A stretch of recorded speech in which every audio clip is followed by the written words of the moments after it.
Mm. Hello guys, welcome. My name's Juicy.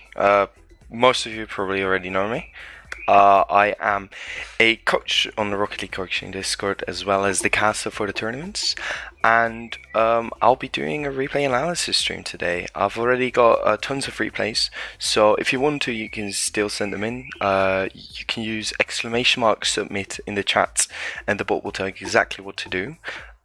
But I probably won't be doing it today because I already have a load of replays to analyze. And I'll start off with Abe. Now, Abe I met at LAN actually, which was really fun and really good guy. And I will be doing his replay in a second. But first, I don't think my Streamlabs is set up, so I'm going to do that real quick. But it should be good still. Let me see. Okay.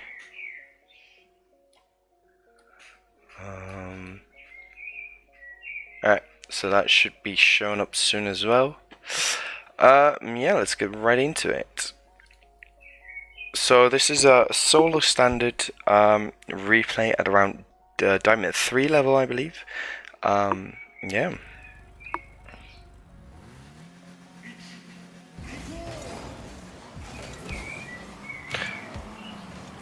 So that's a good kickoff. You go for boost, that's alright. Right here, I would stay slightly further back. I mean, you've just grabbed boost. So basically, what you want to do here, right? So you've had kickoff. Right here, your first focus is either going for this block, which you kind of try, but you're not getting it, and then you go grab, which is fine, but then afterwards, you've got one person who cheated up, who still has around 40 boost. You've got your teammate who probably went to back right. You're not sure, but he could have been gone to back right. So right here, just rotate out and reset. You can actually see him there, just grab that boost and reset. Try and be more aware of like the worst case scenario instead of being this aggressive, because you're not going to get a block of this, so you're going to have to back off anyway, so might as well back off immediately. So you take, you see, and right there, don't turn for this. There's a person going to be, like, I can guarantee you that there's a person back. Yeah, so your name tag isn't showing up, but you're right there, he's already back. So right here, what you need to do is just rotate behind him and then be ready for the next ball instead of turning for this, because you're under this ball, so it's going to be really hard to actually get a good hit off here. So right here, you rotate into the goal, this is good. Stay back further here. You see that this teammate has turned in that corner. You see that your other teammate is right there. He just whiffed the ball. Like, your positioning right now is just you're not really covering anything. If you just stayed in goal, you could have blocked anything that went into your guys' corner, or if there was a shot on goal, you could have covered that. But right here, the only thing you really cover is a really bad 50 from the opposition towards mid. So try and be a little further back. Like, there's no reason to push up here. So now, see, you put yourself into a really awkward position. You didn't have to do that save if you were just already in goal. Nice save regardless, though. Good block. That's a bit of a shame. It was well done considering your position. So you cheat up. You don't go for boost, you leave it for your teammate. That's good. You got blocked there. I mean, I think you could have seen that coming, that block. So you could have gone for a different 50. Like right there, this is when you see them. So you could have, you saw Holy Judas coming from mid, so what you should have done is like positioned your car slightly further to the left of the ball, so you actually got a fuller block, because right now you're just kind of getting half a hit on it, and he's going to pop it into the corner and they're going to be able to clear it. If you'd gotten more of a block on it, it would probably have put the ball in a more awkward position for the position. Do you see what I mean? If you just tilted your car slightly to the left and then hit it with your undercarriage or something else, like you're losing this 50 way too hard. See that boost right there, just don't go for these hits, just rotate out. Your teammate's still in position to go for it afterwards. Your other teammate is back, he can move up. So just go all the way back, rotate back, reset, and I mean this hit isn't really going to do anything. I mean, it's a good pass, but your teammate probably doesn't really have that much boost. The other person is still all the way back, so like it's not creating anything. You would have been better off just resetting and then bringing the pressure back up.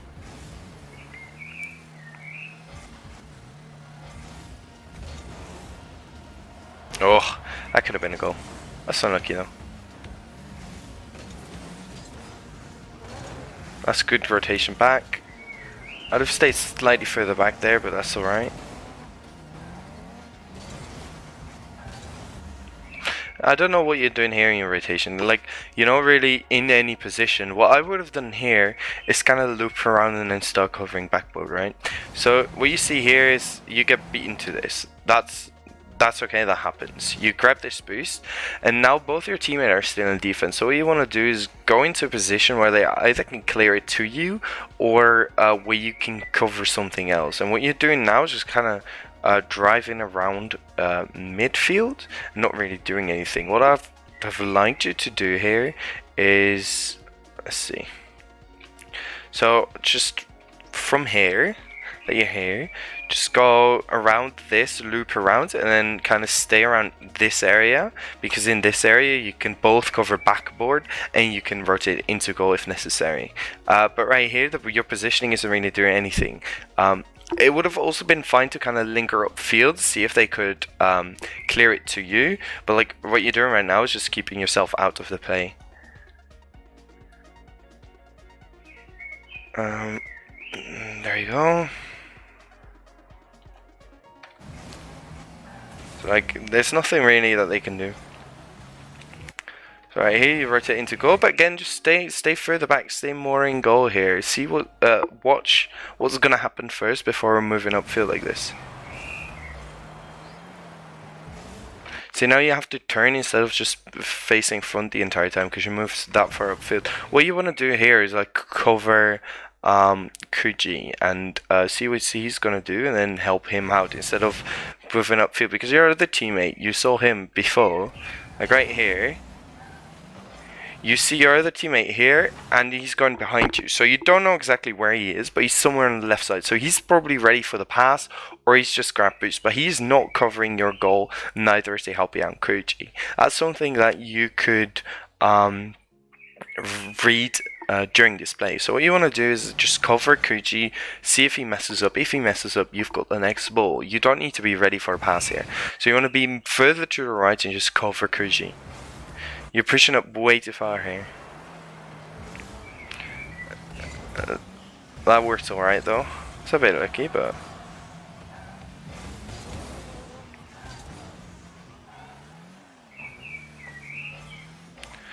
Your positioning there's fine. Nice hit. That's good stuff. Go for a demo? Oh, okay. Let's try.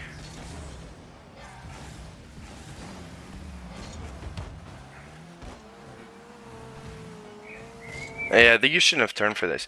You know your teammate, you just saw your teammate, like, you go for this hit, which is alright. Then right here, it's awkward, but you see Kuji right there. So what you want to do is just drive over the small boost pads, rotate back to goal, and be ready for it, for the next ball, instead of turning for this, because this is going to put you into a really odd position, and Kuji as well.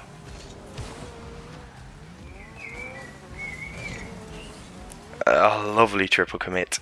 That's great. So what you want to do here is, like, immediately after this happened, you see Kuji is closer to the ball. So what you're going to do now is just rotate back to goal, sit in goal, and then see what's going to happen. Instead, you go up for this as well, even though Kuji is in front of you, and your other teammate is probably also going for it. It's really awkward. It's a beautiful triple commit though. You get rave, and like right here, you rush it again. Like, there's no reason to be in the position that you're in now. I don't understand why you're not just driving to goal and collecting a few small boost pads and then be ready for what happens next. I feel like you're trying to play too fast, and it's not like you cannot handle the speed of the play, because your hits are still quite consistent, but you're putting yourself in too many awkward positionings by rushing to certain positions where you don't need to rush to. So what you want to do here is just go to back post and stay there. Don't be afraid to kind of just stay there, wait out what's going to happen, and then commit to a certain play. That hit was really rushed. You didn't need to rush it that hard. Nice wave dash though. Please score this. Oh my, Abe. Oh my. It's awkward without boost. But I still think that if you'd immediately flipped right, you would have been fine. Grama says, I think I make the same mistakes. Yeah, these are quite common mistakes in around Diamond 3 rank. It's people rushing too hard and not just rotating back to go. It's a really, really useful skill to teach yourself. So you rotate all the way back. That's an alright 50, could have been better, but...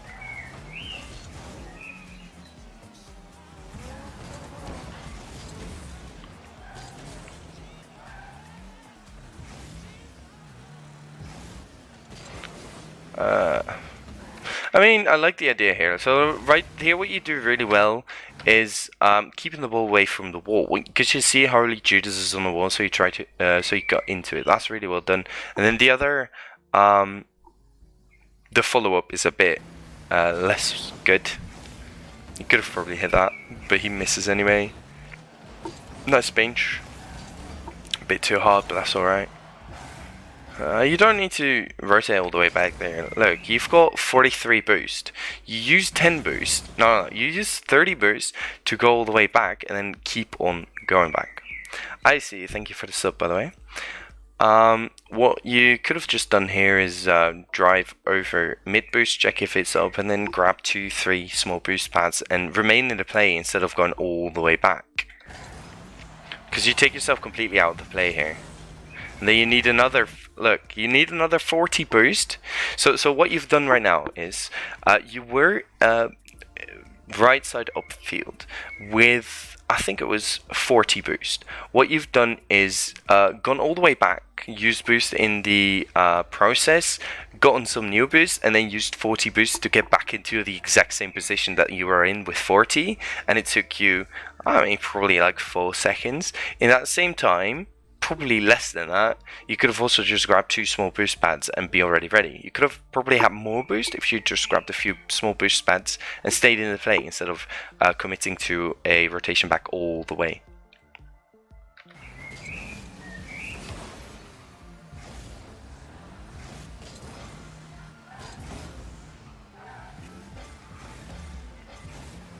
So again here, I would just stay much further back. Like, okay, so what's happening here, right?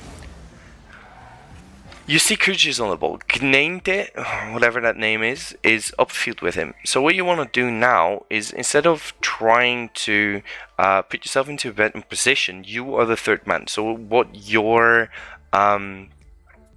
goal is to cover any mistakes, any ball coming towards your side. You're not looking to be in a position to score or anything. You're just looking to keep up the pressure if necessary, right?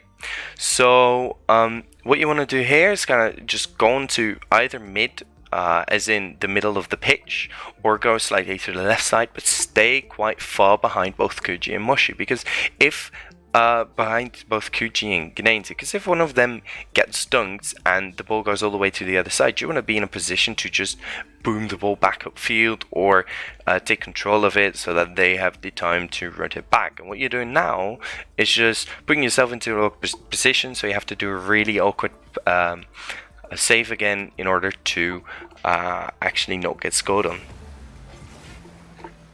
You see, that's exactly what happens. Now you're not in a position where you can contest this ball. If you just gone slightly to the left and stayed behind them, you would have been ready for this ball. You could have cleared up field and you now have a 3v1 scenario instead of you getting 2v1'd. You still beat them to that ball, so that's nicely done. That touch was a bit awkward, but it worked out. I don't know what Kuji didn't commit to that. He could have. That was cheeky. Oh, you're wasting so much boost. Like, I don't understand why you took that boost back. You could have just saved it for later.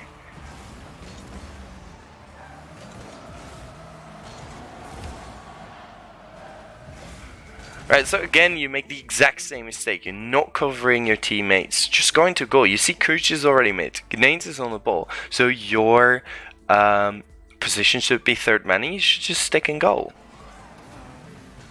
Yeah, so this is the position that you need to be in, but you need to immediately go into this position and not go upfield as much. And you could actually be more to the right here because it's probably going to get cleared to that side. See, that's exactly what happens. Nice job beating him. That was well done. This is so awkward to watch. Works out though. Like, there's no reason to commit to this. You should, right here, just fucking accept that you're not getting this. Like, he's gonna get that 100% of the time. He only needs like one boost to beat you to that ball. So just turn back, rotate back, grab a few boost pads, be ready for the next attack instead of committing to this. You take yourself out of play for like a full second.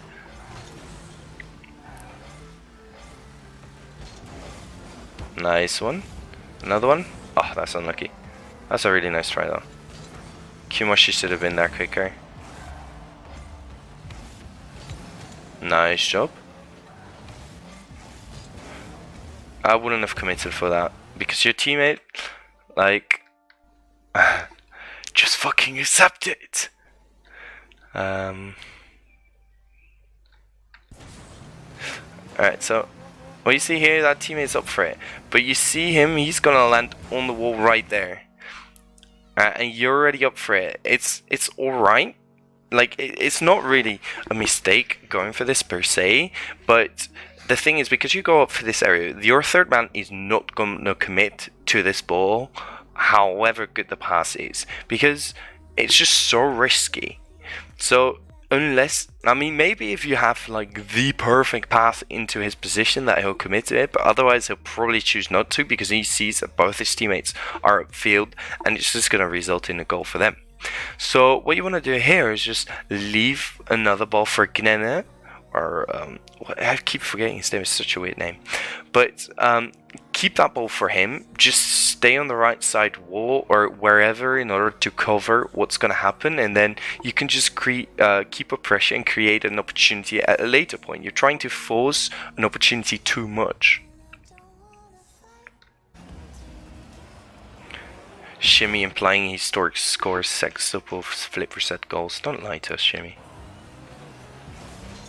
So you see, this is exactly what happens. Gnene needs to rush back to defense because you committed to this ball, and QG tried to commit to your pass as well, but it's just quite an easy clear.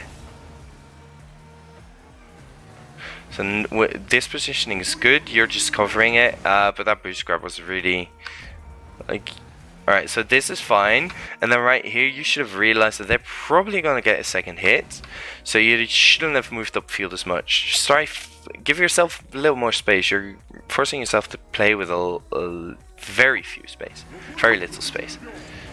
And now you need to go straight up. You do get the aerial, which is nice. Control, that's really nicely done. And then you rush that hit a little bit.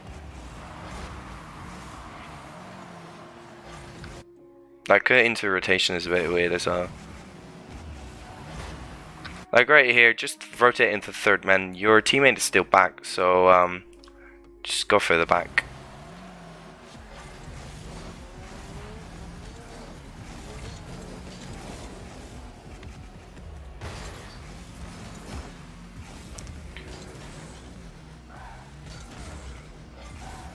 You also try and teach yourself to rotate to boosts without ball cam, because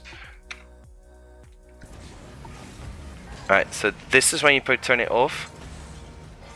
So you've almost had 3, maybe even 4 full seconds of not knowing what's happening. So try and teach yourself to only take it off for like a split second to get the angle towards the boost right, then turn on ball cam again. And again, like, just cover them. You're rushing upfield so hard. The Gnene turns here, so you should be losing all your momentum right here, but you're still moving up and he gets beaten, and then you have a really awkward turn as well.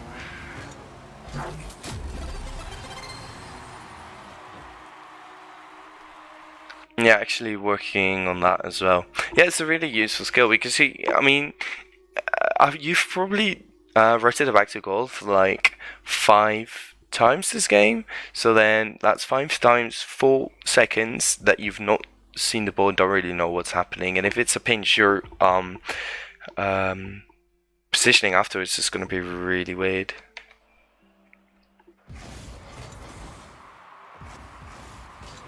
Oh, that hurts. That was the cheeky forfeit. Right, so Neon Cyclist saying he's not mechanically bad, he just makes some decisions. Yeah, he's definitely not mechanically bad, and it's not even the decision that he makes, but like, so look at it like this, right? Everyone has a certain position that he feels comfortable in, and some people that are not really aware of the position that they're comfortable in, and some people have great positioning normally, but it's still something that you can teach. However, something that happens really often is some sort of tunnel vision on the ball. So you see the ball, and automatically, because your camera is turned towards it, you'll start driving towards the ball. So sometimes you really need to stop yourself from doing that and just lingering back. You don't need to be the first one. It's not ball chasing. I mean, ball chasing is something different, but it's more like tunnel visioning towards the boost. Honest question, isn't that pretty much the case for everyone once you're up to Diamond Plus? What do you mean up to Diamond Plus? Is what the case for everyone? Right, so Ape, in general, I think mechanically, you're really good. Like, you're above Diamond level in solo standard with your mechanics. However, your positioning as the third guy is really bad.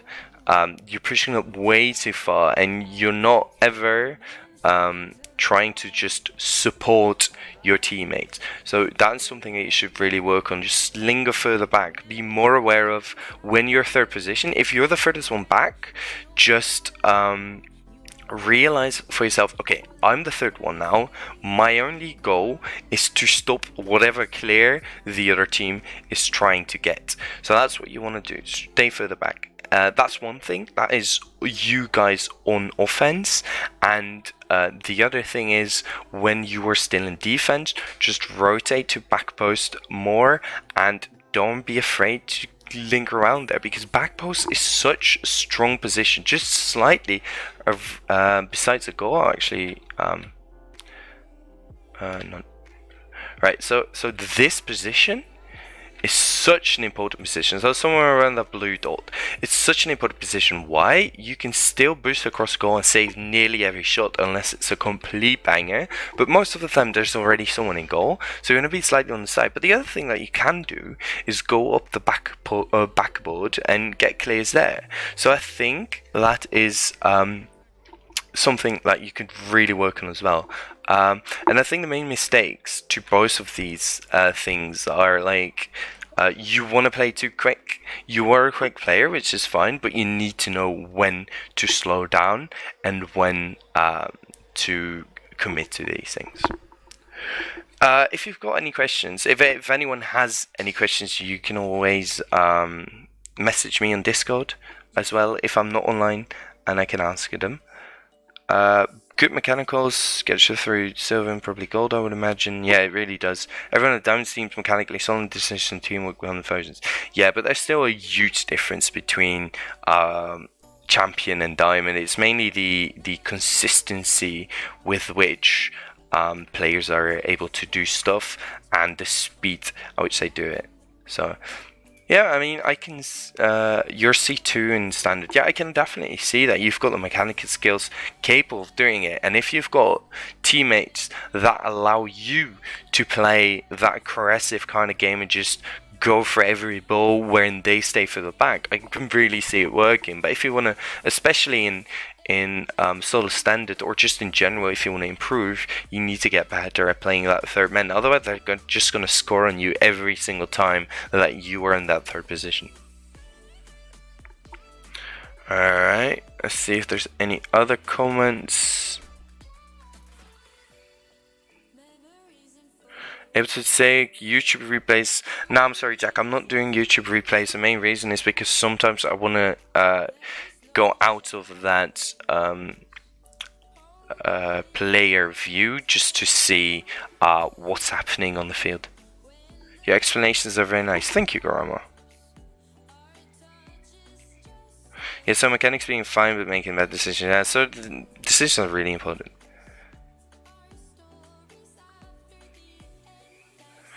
Yeah, Solo Sun isn't the right great display list.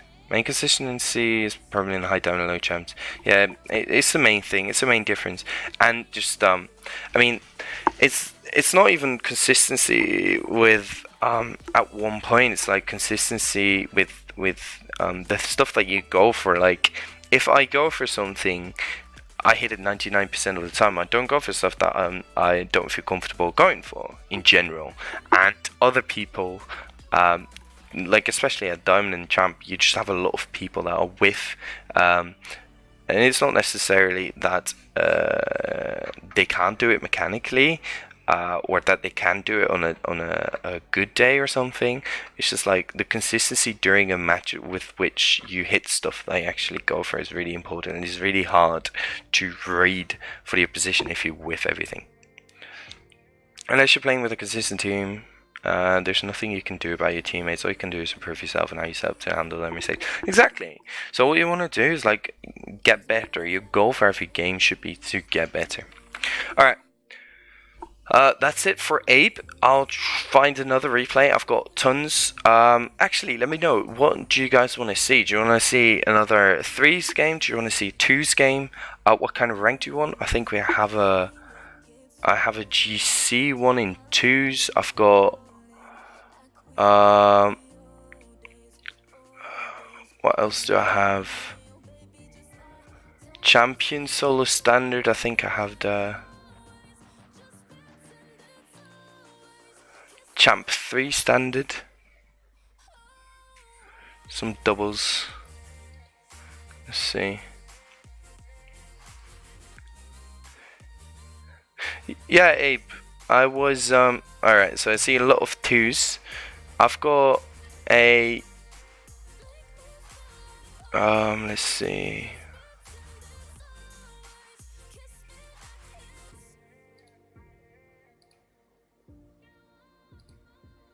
So I've got a 2v2 GC one and a C2 one. What guys would you prefer to see? GC or C2?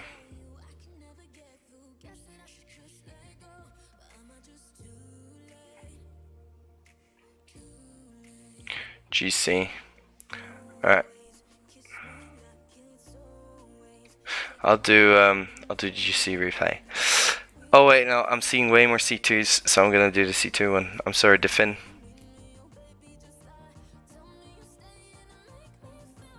Abe, I was the one who did the Indian accent to you.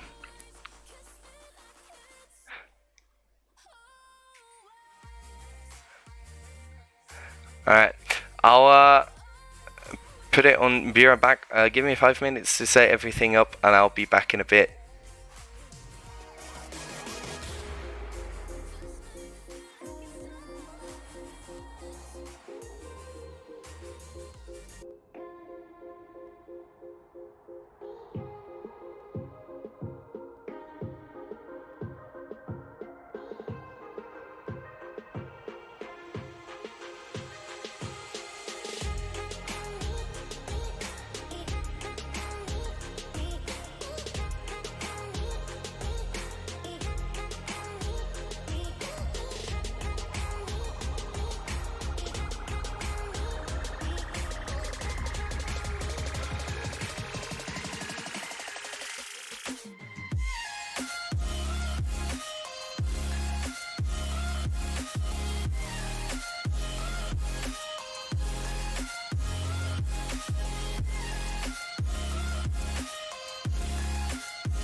Alright, we're back, guys. I need to change the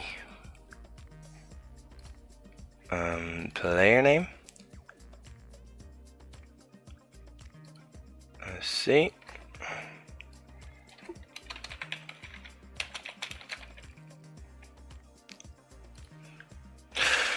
Yes, Shimmy, you're up for slaughter right now, my friend.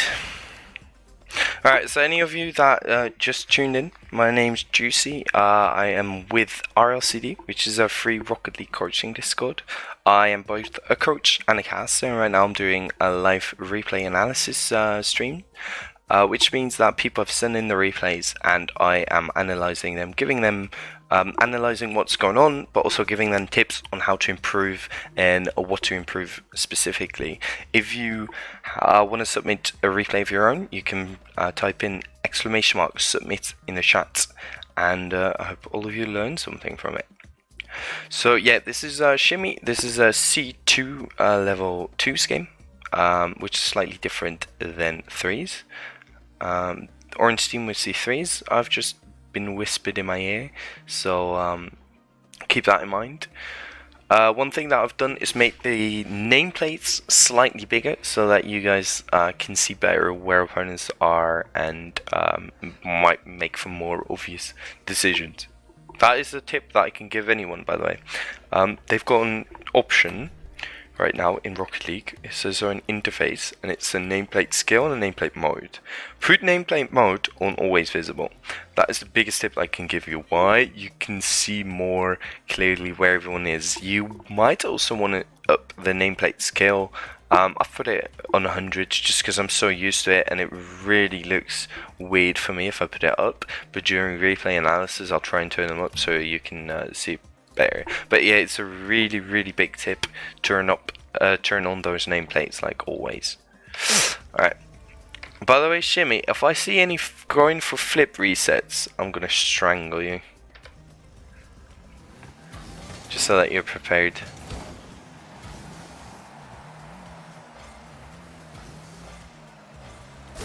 Alright, cheeky kickoff goal. Worked out well. By the way, I'm just gonna... There you go for mid boost, that's completely fine.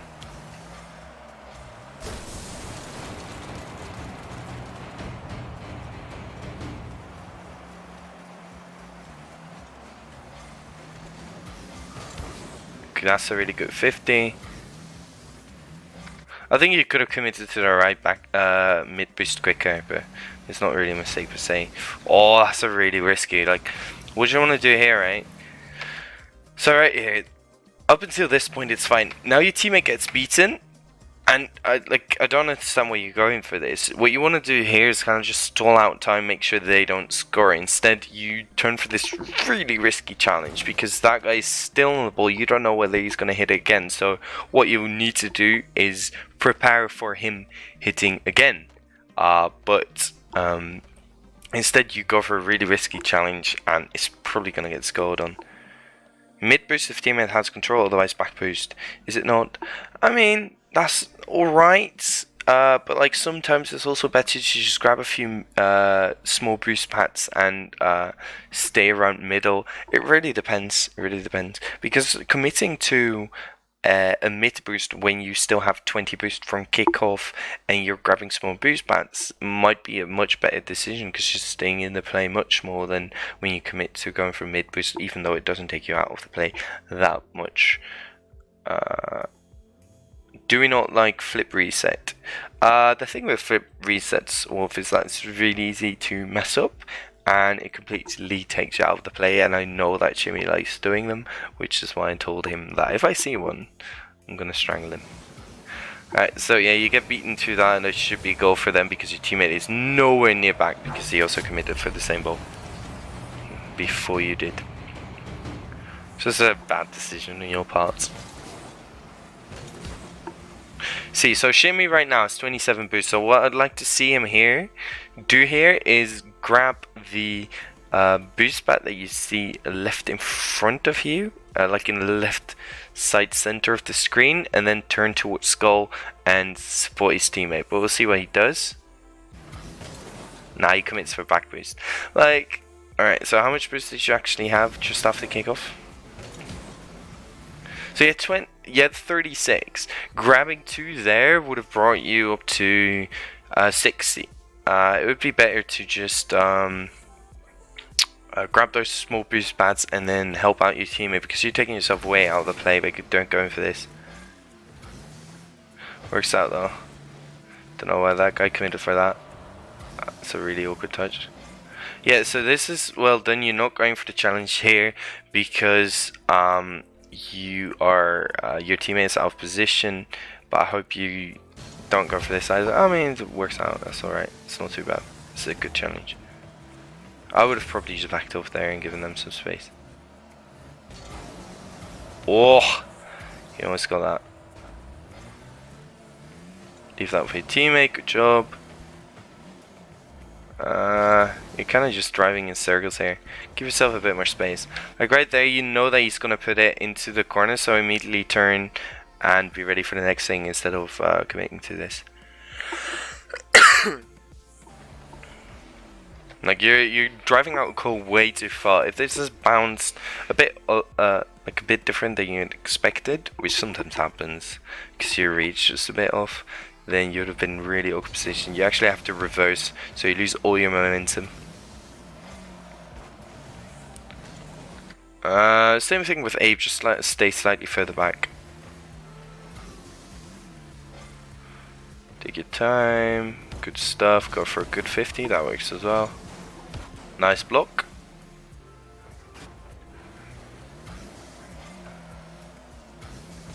Nah, why are you rushing this? That's really weird. You had all the time in the world. Oh my. That almost cost you a goal. You're way too close. Like what are you doing, like trying to stay so close? Because alright, so Zwerg is on this ball, right?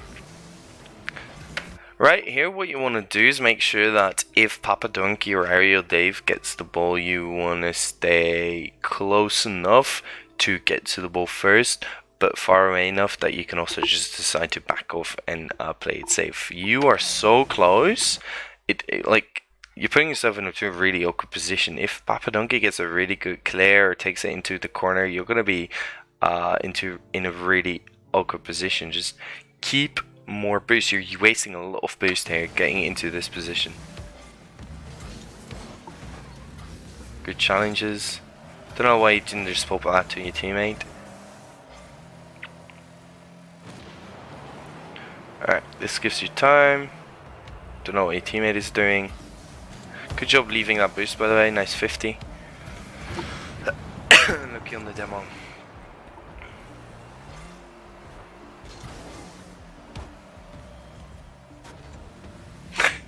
They're all driving into the net. Yeah, that's fair, but like your position didn't really do anything. You weren't covering anything.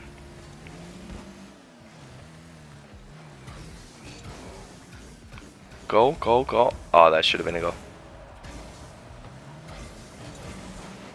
Unlucky seeing that boost. Let's try on the double touch. That's way too risky of a challenge. So like right here, your teammate is out of position, so you want to do here is kind of just shadow. It's fine if you fake the challenge here, but right here, you need to turn. You cannot commit to the ball. You're way too far from him to be able to dunk him. So what you want to do is just kind of turn back, go back to your goal and cover a shot or another pass coming in, like whatever, but you're committing to this ball. It's the same thing that you did with the first goal. You're committing to a ball that you really shouldn't commit with if your teammate is in front of you. If he's behind you, then by all means try and go for this dunk. You might actually get something out of it if you get a nice touch off of it. Same with the first goal, but if your teammate is upfield, this is just way too risky to go over. And it gets punished.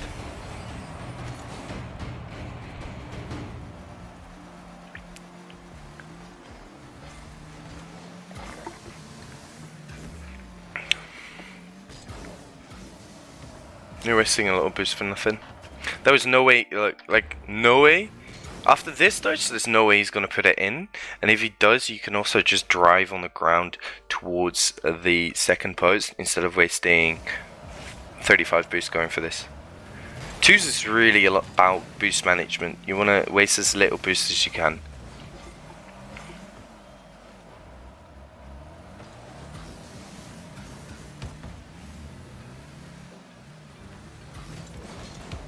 That's a nice dunk.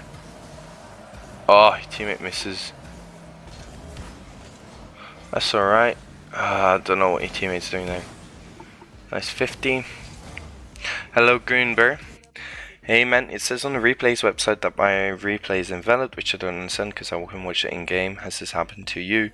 Yeah, so the replay analysis website is actually down.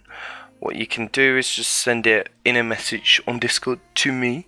You can find me in the sidebar of the RLCD channel.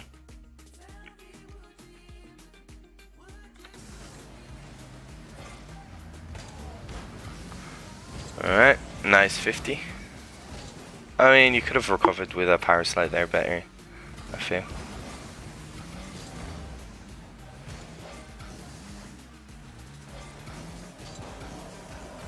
Oh, unlucky.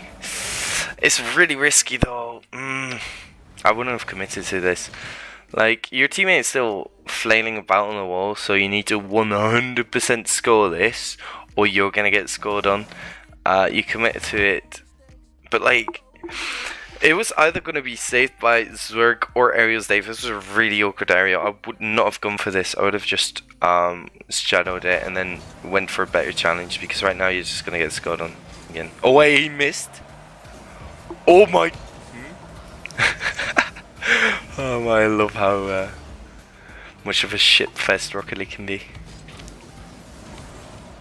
Nice try. I would have probably just gone for a pass there. It's a bit greedy to go for this Doomsy dish. Because the thing is, right, you committing to this Doomsy dish while your teammate is so close, he's going to expect this to be a pass. So if you go for it as well, that's a double commit in 2s. You don't want to double commit in 2s. You don't want to double commit in 3s, let alone in 2s. So I don't really like going for plays like this. I know it's more of your playstyle and it works a couple of times as well, so it's not too much of a mistake, but I just think it's a way too risky of a play to go for. Like, this could have easily been another goal for them. That's a really nice save though. What is your teammate doing? That's so risky.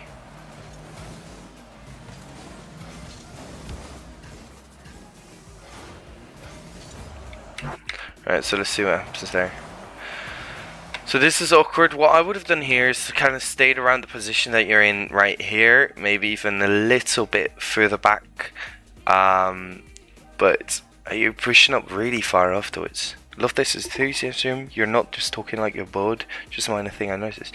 Cheers, man. No, I really like doing these. It's really fun, and I think people benefit from it as well, which makes it really fun to do. And it's really fun because the chat is quite active in this Discord. I sometimes stream myself, not that often, but that's like 4 people watching, if not less.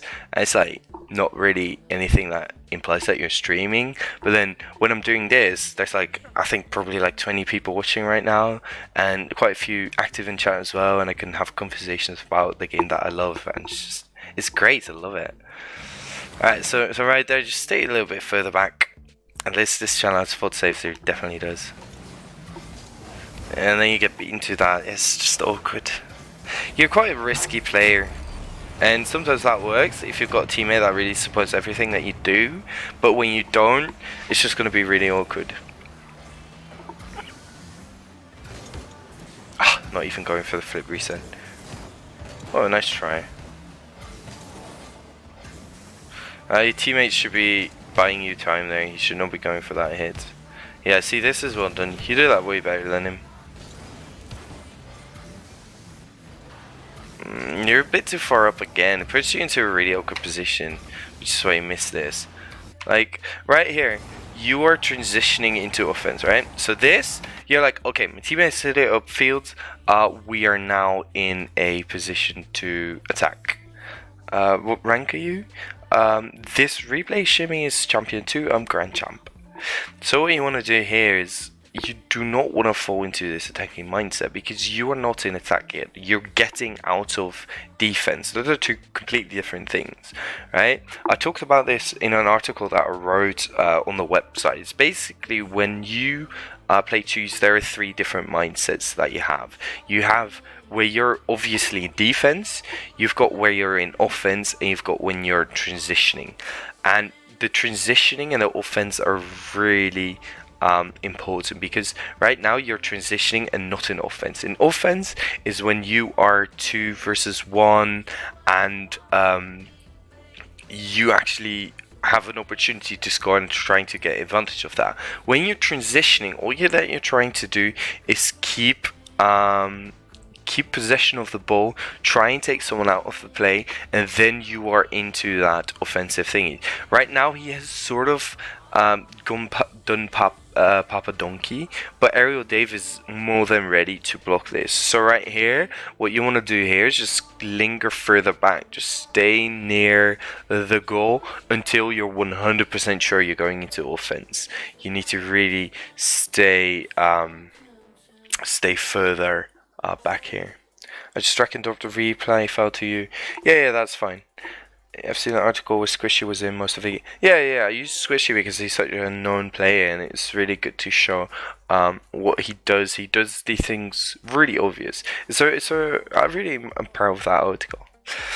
Graham, do you sometimes make the mistake sometimes too? Yeah, I really do. Everyone does because Rocket League is such a fast-paced game. It's really hard to make the right decision in every split second. So I also go for stuff that I shouldn't, or if like small mistakes like that I make as well. But like in general, with my rotations into goal and my positioning, they are solid 90% of the times. I do make mistakes. Like I'm not gonna deny that at all.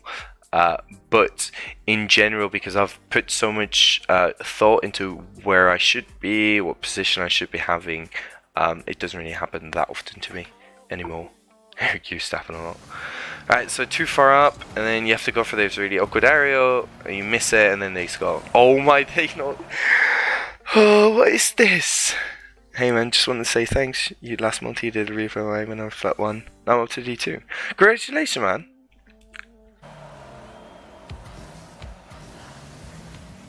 How? I don't understand what's happening. It really is. Oh, this was C3? That's really a lot of mistakes, yeah? So, but like, not even... It's like a lot of mechanical mistakes, whiffs and stuff. Alright, you guys get another kickoff goal. It's good stuff. I'm surprised there was anything. Alright. That's your cue to move up. That should have been a goal. I think you could have scored that probably. Like right here, the moment your teammates get demoed, this becomes your ball. You need to pressure this. Like, you know he's gonna... Right here, you should have rushed to this. But why? You can afford to lose the ball or the 50 because your teammate's just going to spawn back and you know that he's going to be in a solid position to contest the next ball. So right here you could have gone for the goal, but you take a really long time to go for it, and then only now you go for it, and now you don't really have a good shot anymore. I think you could have gone for this way quicker, gotten a better shot off, and then it gets saved quite well though. Gotta admit that. Going for the demo, that's good. Rotating into goal. Waiting it out, that's good stuff. That control could have been better, I think. Shame you missed that clear. So right. Your positioning here is very good. This is exactly where you want to be in this scenario. This is really good. Oh, almost getting that goal.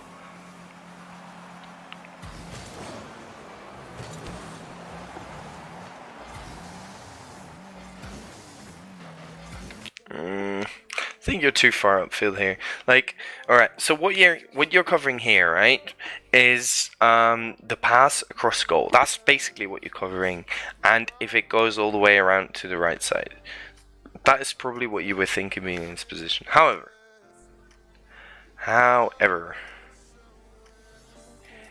if you... Oh my god, this is low. Can I don't know what the button is to fly up on. Alright, so where you want to be is somewhere around here. Oh my, I don't know how to change this camera. So where you want to be is somewhere around here. The same position that I told you right before the end of the game, that your position was really well. Right now you should have been in the exact same position. Why? You can cover the pass across backboard, you can cover pass mid, you can still move to the left side if they get a block. You can just cover basically anything that can happen in this scenario. Whereas your positioning now is only covering the pass across the goal. So if that happens, you can score. However, if you're in midfield, you can cover the exact same thing.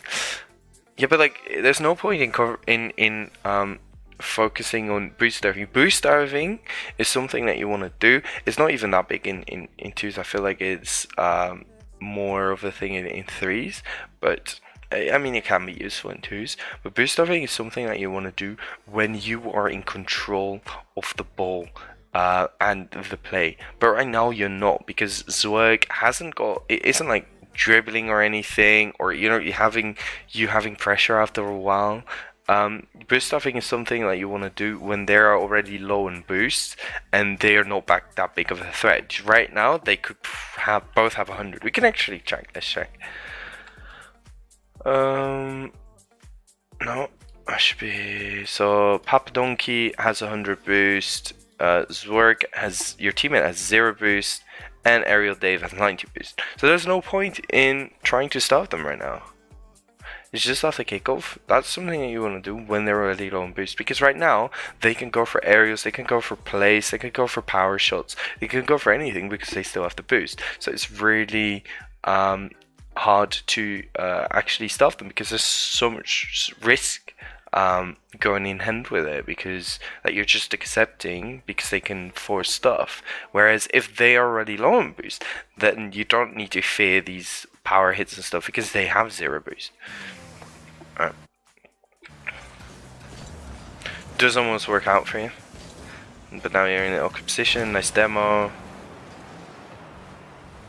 Jump. He didn't go for you. Don't understand why not. You could have kept that closer.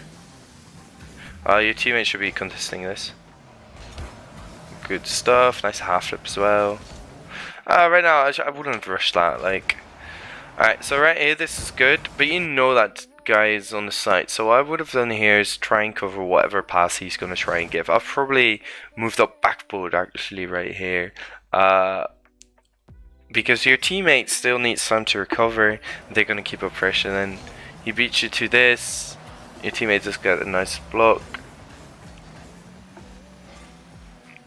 Can hear you rushing up field quite a lot.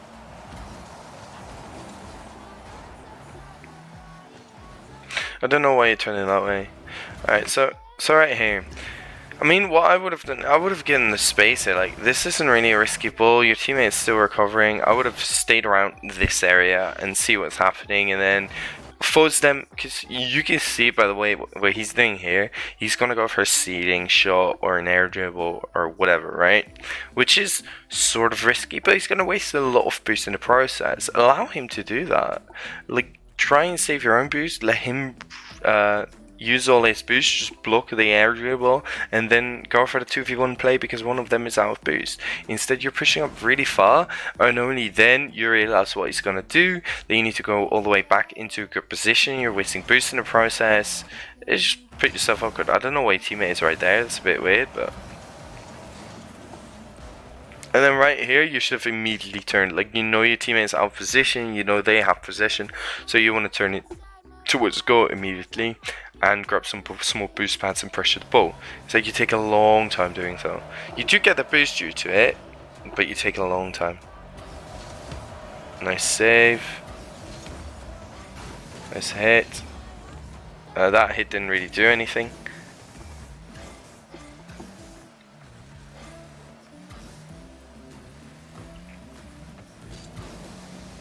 Nice pass, that's really nicely done, that deserved the goal.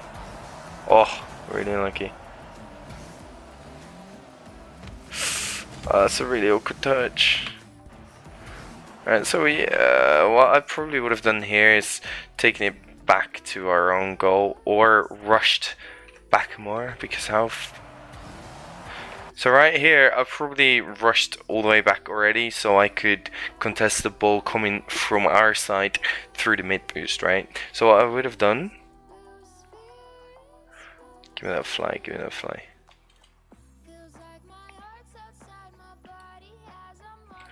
Alright, so what I would have done is from your position here is rush all the way over here through these small boost pads and then be ready for the ball, because if you contested that ball from around this angle, it would have been fine. You could have probably even grabbed mid boost, but because you took so long, such a long time rotating back, you had to contest it from a really weird angle. I'll show you what happens.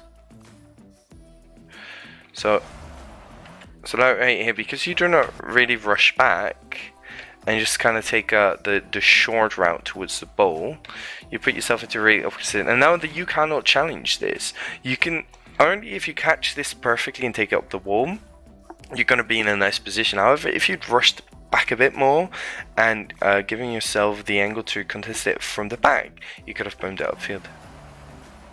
So now you get this really awkward touch. So that's a bit unlucky. And then your teammate gets dunked. if you're on keyboard, then it's space to go higher. Yeah, I thought that, but I'm pressing space and it's not going up, so it's a bit weird. So I don't know what it is. Oh, actually, I think there's like a show controls.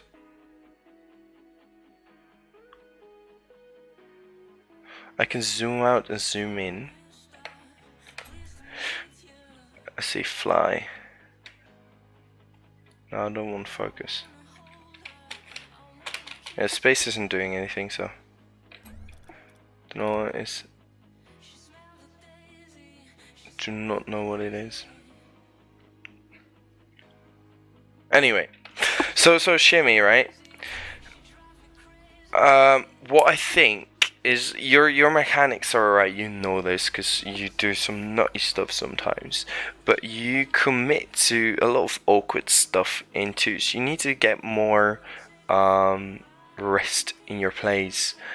What you want to do is when your teammate is upfield, just don't challenge the things that you do. Only when you're 100% sure you're going to be first of all, you can go for it. Otherwise, just shadow the play, grab a few small boost pads and be ready for what happens next. I feel like if you fix that, that is the step to C3 that you're going to take if you stop doing those things, because the only reason they won is not because they're better, not because they're better at the game or whatever, it's because they play smarter than you.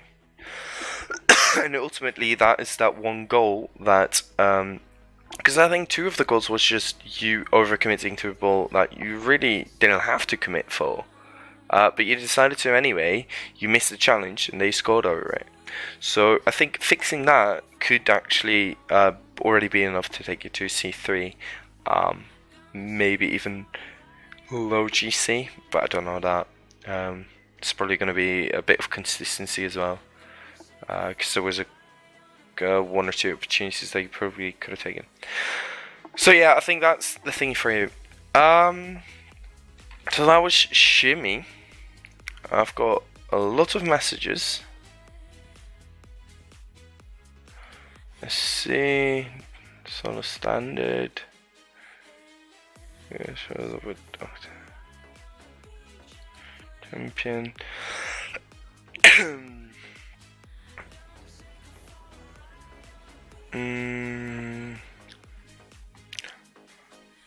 Nah, you can definitely hit GC shimmy. You really can. Alright, so what I'm gonna do next.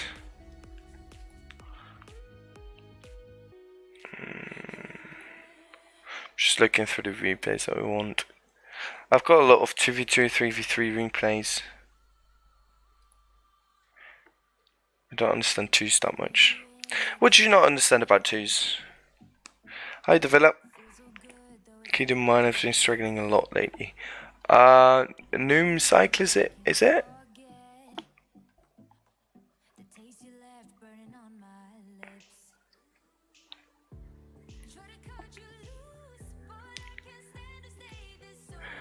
Is it Noom Cyclist Noom? Alright, I'll do that one next then. I'll see you guys in a second. I'm also going to grab some drinks because you can hear me coughing a lot. It's because my voice was absolutely ruined after RLCS, and it's only just starting to come back. This is putting a strain on it, but I'm enjoying it way too much. But I just need to drink something and I'll be better. I'll see you guys in a sec.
Like ice tracing on my scars. Why is it hurt on the inside? It's alright, I'm back. Got my throat a little hydrated, only a little. I've got my glass of water with me, so we're probably good for at least another game. So this replay is Newham Cyclist, I believe. Yeah. Newham Cyclist. And it is at Diamond 3 level again. So this is around the same level as 8 was, which is probably fun to see. See if we can compare the two with them and see if they're playing the same way, play completely different. Could be fun to watch. Mohit 99M still accepting replays because you need. No, I've got plenty of replays. You can still send it to me because I'm kind of letting stream decide on which replays to analyze. So you can send them to me and I can take a look whenever. I'm gonna turn myself down a little bit because I think I'm way too loud for you guys. Alright. There was someone else that I wanted to. Some of the positioning just confuses me as a 3s player. It's not really rotation, it's pure positioning. Yeah. So the main difference about 2 and 3s is that in 3s you've got an extra player.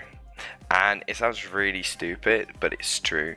Like, during every play, you need to think about where your one teammate is, what he's doing, whether he's in a good position, if you can go something. It's just much more prone to mistakes. If you commit to a ball that you shouldn't commit for, you're probably going to get scored on. Whereas in threes, you've got that third guy that's probably still somewhere around, might be able to save it. So a mistake is not as big as a mistake in twos. So that is the main reason. You can get so high in twos just playing passively and playing off of your opponent's mistakes, just because it's such an important part of the game. Whereas in threes, you're probably not going to get as high rank as in twos. So there was one other thing that I wanted to mention to you guys, is that we're actually getting close to 1,000 followers on Twitch. So if you guys are enjoying the stream, I'd love it if you guys followed. You can also subscribe if you want to. We've got donations. You don't need to do that in order to get analyzed, whatever, but it's helping us to keep the website alive and paying for those kind of expenses. We're looking forwards to hosting more tournaments in the future, and donations and stuff will also go towards paying actual good prizes for tournaments. So yeah, that's kind of we're trying to set up like a monthly tournaments and weekly as well, but then not as big. But then once per month we actually have stream tournaments. It's going to be great once it's set up. Also, be sure to join the Discord, because we have an AMA with both Sabadam and CJ, the guy who came up during RLCS in his own car, which was a lot of fun. He's going to be there as well.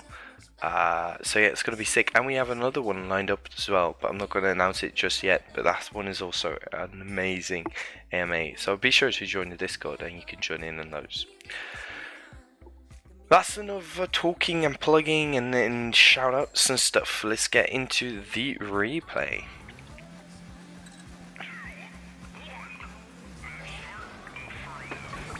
Alright, so right off the bat, either go for kickoff or don't. The second AMA is already in the Discord channel. Yeah, I know, Shimmy, but there's another one coming up.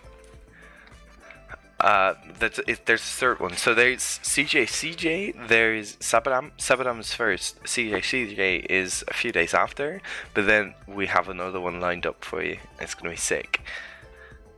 Also, shout out to Newham Cyclist for his hashtag Team 104. I was in 104 as well. I mean, all the guys from RLCD. Alright, so during this kickoff, either just go back and let him take the kickoff, or actually go for the kickoff. It's just a bit awkward. So what you want to do here, this is the same as Abe. Like, your teammate, right, so right here, that teammate goes for kickoff, right? You take that boost. You see him to the right of you. Fritz is on the ball. So what you want to do here is go into the third position, because you don't know what your teammate is doing yet. So you want to cover Fritz. Instead, you're moving up field, which is a really risky decision. You do get a really nice block though.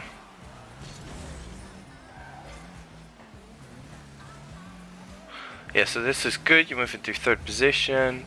Going up for that. Oh, that hurts a little bit, not gonna lie. This boost is so annoying. Yeah, no. I'm a fan of the standard boost. I haven't used something else as standard boost in like ages. It's just the best boost there is. Hi Pyre, how you doing?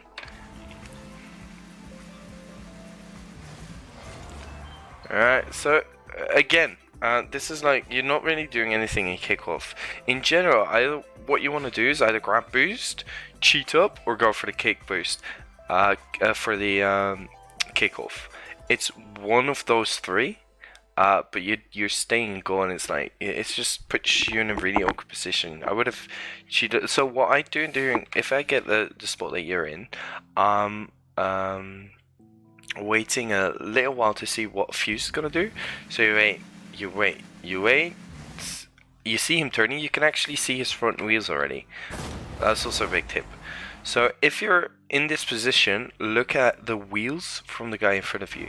You can see he starts turning left here. So you know he's gonna go for boost. So right now, you can do what you want. You can either cheat up, if you prefer doing that, or you can go to the right and grab the boost. It's either one of those is fine. It's not really one thing that's better than the other, but it's both better than just staying in goal, not really doing anything.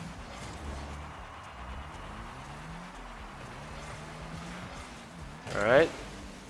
A bit slow on that. That's alright.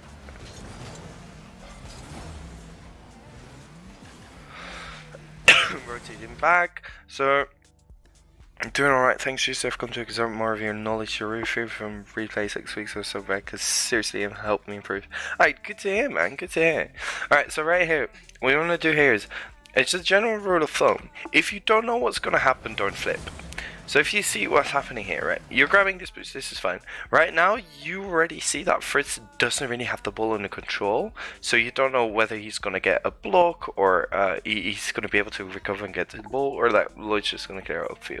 So whenever more things can happen, so you're unsure of the outcome of the scenario, you don't want to flip, because flipping takes you out of position for like a second and a half, just because you're going through the motion of flipping, and then if you want to turn after, you're already in a new position, you need to turn back. So in general, as a rule of thumb, if you don't know what's going to happen, don't flip. So right here, what you want to do here is just, you could have grabbed this small boost pad, kind of stuck back, stayed back a little bit, see what's going to happen, and then move up for you.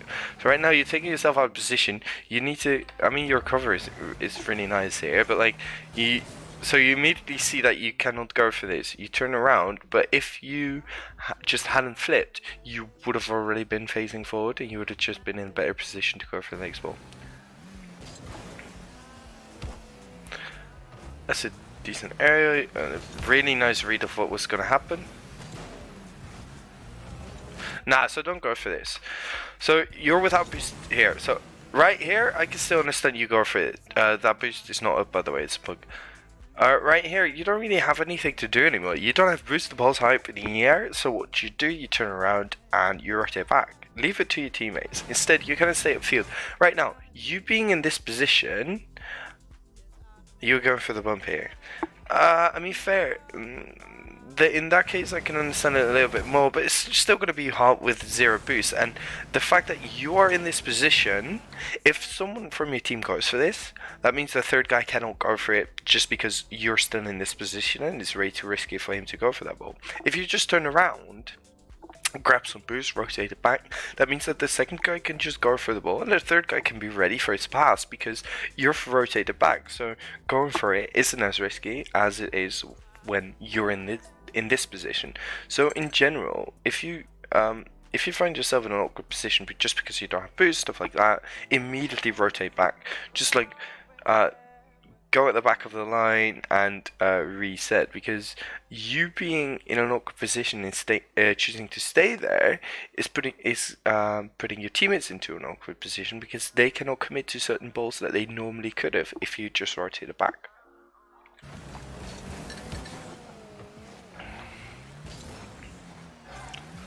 Go for boost. I wouldn't have stuck my field here. I would have rotated back a bit more towards like the middle line, just because Fuse is still there. That's not necessarily a bad decision. Nice demo. Getting this touch. Oh, nice. Oh, cheeky little kiss. Good. I don't know why you went for back boost there. You could have just gone for mid boost there. Like, right here, you see it's going for backboard. You see that your teammate is there. He's just going to go for the ball because he's in mid. He's in a prime position. So just go into left mid boost, because you can see it's up, and then you can keep up the pressure. This takes you completely out of the play. And now they can take control of it, because they're probably going to be first to the ball. Whereas if you'd gone for mid boost, this ball would have been yours and you would have been able to keep the pressure. Nice job just rotating back. You could have done it quicker, but that's alright. Yeah, so right here, like, this is what happened before. Like, two of your teammates are in a bad position, which is why you choose to not go for this. If only one person had committed for the ball before, or you knew that someone was behind you or rotating, you would have rushed to this ball because this is a really good ball. But you cannot go for it because your teammates are in a bad position. And that is what you did before as well. You were in a bad position, so your teammate's gonna go for a ball like this. That's a good block. Going for the demo. I don't know why that wasn't a demo, but sure. Missing the boost, I love it. So good job on checking where the ball is when you're rotating back to the boost. That's all nicely done. Well, that's an awkward pass back. That is control and a half. You rushed that a little bit. I wouldn't have rushed it that hard. I would have probably gone for the boost there. That's just my playstyle. So like right here, this touch, you didn't need to rush this. Like, you could have just controlled this towards mid and then taken the shots instead of just hitting it into the side wall, not really doing anything with it. In general, like, you want to keep the ball as close to yourself as possible, just because you can do stuff with this. And this hit is basically just a pass back to their goalie instead of you being able to create something out of it. So you hit it upfield, so like right here, what I would have done is, I would have recognized this is going to be awkward. I'm just going to steal their boost, so we can boost after them afterwards and turn into the right side of the corner. And then keep up pressure that way. If you go for the ball, which is fine, but you miss it, which is less fine, but still not too bad. So you go for the boost, rotation back. That's an awkward flip. Oh, nice save. Yeah, so you keep this close, which is nice. Your control's a bit off though. So this touch was already a little awkward, but you should have braked it. You had much more time than you took, and then you could have gone for a hook shot, so like turning into a ball at an angle, so it gets a lot of speed. If you don't know what a hook shot is, let me know and I'll try and find a GIF later on, or actually show you, so you can see how it works. They're really hard to control, but they're really strong if you can pull them off. But then you could have created more out of this. So right here, again, you just kind of give it a ball away instead of creating something. Stealing the boost, that's nice. Rotating back. I mean, that's alright here. That's a bit lucky that it's up behind you. Yeah, and hook shot. Oh, I'll show you guys in a sec. Oh, that's a really awkward touch. Nice touch.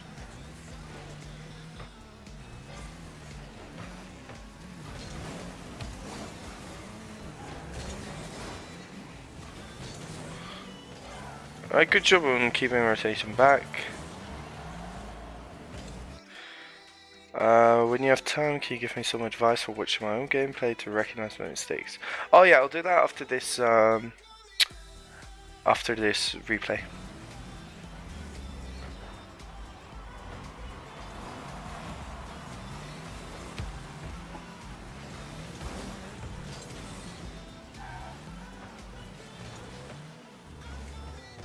Like, see, I really enjoy this, watching this. This makes me happy. Like, Ape would have pushed upfield there. But you're just staying back, recognizes that you're not out of danger yet. You need to stay around and goal, so you guys kind of staying back. Yeah, Pirate, I'll show and I'll go into free play and show you hook shot after this game. They're really strong for both 1 and 2s. 3's less so, but still. You're too far back here. That's a good 50 though. Right here, like, Fritz is still in defense. He's near front post. Fuse Twister is not really in any position. But what you want to do here is kind of stay a little further back. Do not rotate into goal, but slightly behind goal. Like, where the camera is, that's where your car needed to be. Why? Because then you can also still go onto backboard and get a clear off of backboard. This is something that can literally take you from diamond to champion. Just if you see someone already in goal, don't rotate into goal, but rotate slightly to the side of it so you can also cover backboard. It's really so strong. It's the reason the entire meta changed, to be honest, in Rocket League, because back in season 4, I think it was. No, RLCS season 3, I think. That is the one Northern Gaming won, and the only reason they won is because they were insane gods off of the backboard compared to everyone else. But then between 3 and 4, people started doing this exact same thing started happening in pro games. Instead of rotating into goal, they rotate beside goal and rotate onto backboard, and then backboard just became so less strong because people were often able to cover them. And right now you see them still. I mean, if people if they get a backboard, it's most of the time it just gets defended because someone is in that position. I mean, right now it's a bit different because the speed of high level Rocket League is changing so much. It's becoming so much quicker. It doesn't really happen. Backboards start happening more often again because people are just forced to cover goal 24/7. But yeah, this is a really big thing.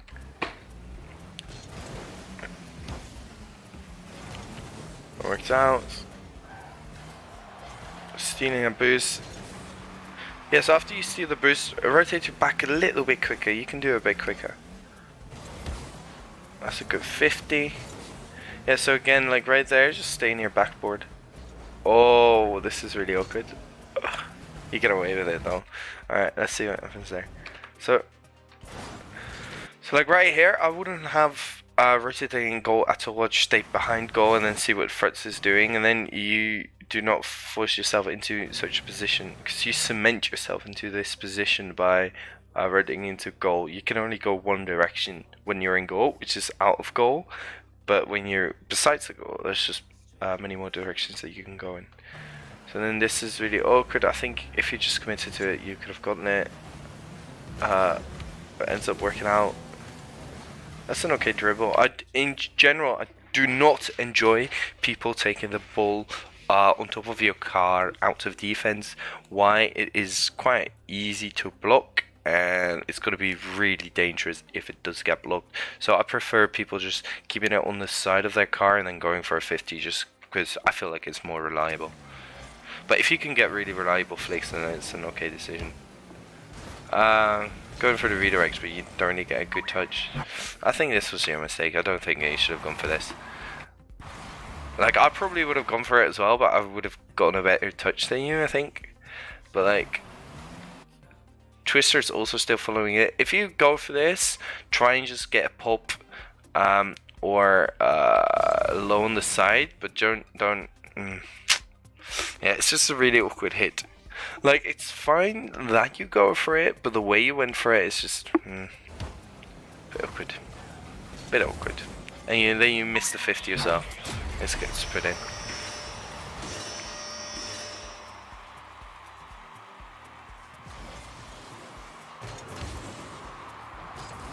Yeah, you were just a bit late on blocking the shot.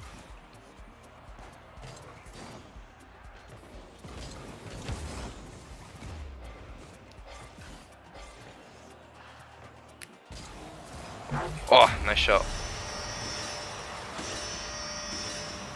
Yeah, I mean, they double committed before that as well. But like, that stuff happens and you need to make the best decision afterwards.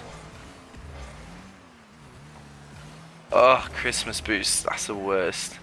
Ho ho ho, ho ho ho, ho ho ho. Ah, that's awkward. Yeah, I've talked about kickoffs.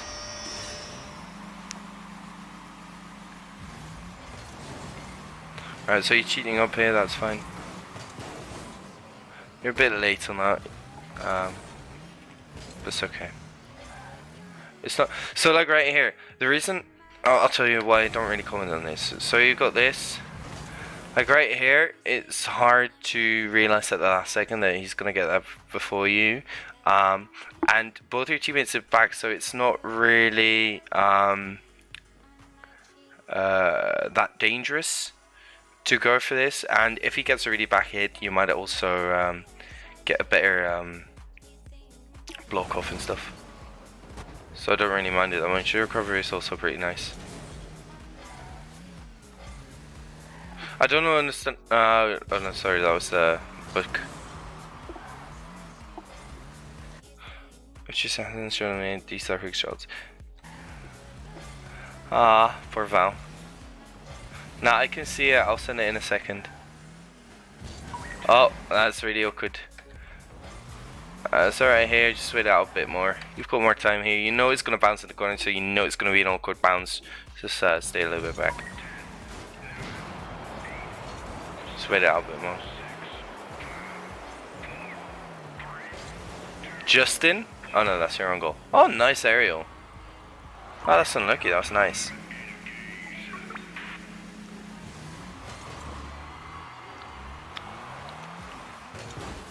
Okay, nice hit.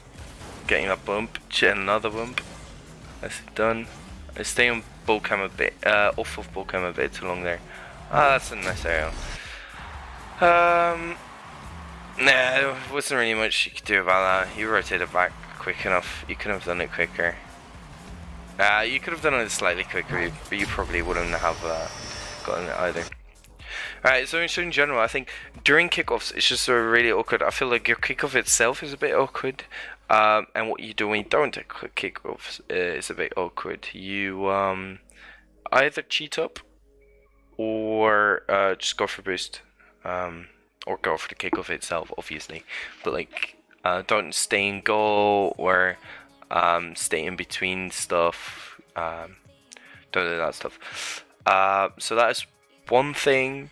The other thing that I noticed is you kind of a bit too far away from the face sometimes, but I think that you would be able to I mean, you still have a long way to go mechanically, and I think that overall your decision making and positioning is quite good for this level and even a few levels above. And that you have got ways to go mechanically, which is something that you mostly learn just playing the game. If you want to specifically get quicker, I was just going free play, hit the ball into the wall, get as quick off the wall as possible. But there's multiple ways to go about it, and mainly just by playing the game, you'll get better mechanically as well. So my biggest tip is to keep playing, and the rotation into goal, like do not rotate into goal when there's already someone in goal. Just rotate slightly behind ball and give yourself a bit more space. So that is this replay. I'll quickly go into free play for the people who haven't seen Valhalla stuff yet. So if my controller starts working.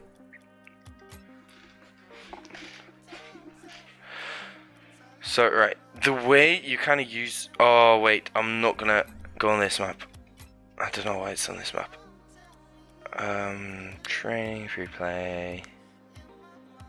Let's use the best map there is. Let's see, where is it? Where is it? There's so many maps nowadays. Right. Alright, so... Okay, it's instead of using all the boost. Alright, so what a hook shot basically is, right? Is if I want to score in that goal, what I do is I make the ball go like this, and then I'm turning into... That wasn't a good one. So what I'm doing is kind of hitting it on the side of the ball. I'm cutting into it so that it creates a lot of space, right? So what I want to do, so what I was showing you before, if you just kind of take it onto the in the side, if you've got the ball here, slightly more to mid. Let's reset this real quick. So if the ball's rolling like this, what you want to do is create some space for yourself like this, and then just turn into it like that, so that you actually create a lot of space. At first it's better to not use Power Slide because it's quite hard to control, but once you get them down without Power Boost, If you get them down without Power Slide, you can actually add the Power Slide as well. So that is one thing that you can definitely learn as well. They're really useful. It's not about putting them in or anything, Wolfie, it's just about showing what the hookshot is. So it's Power Slide. Well, thank you for calling out my retarded talking. Alright, so I think we can definitely do another one. What you guys want to see? Any high level 3s? Is that something that people would be interested in?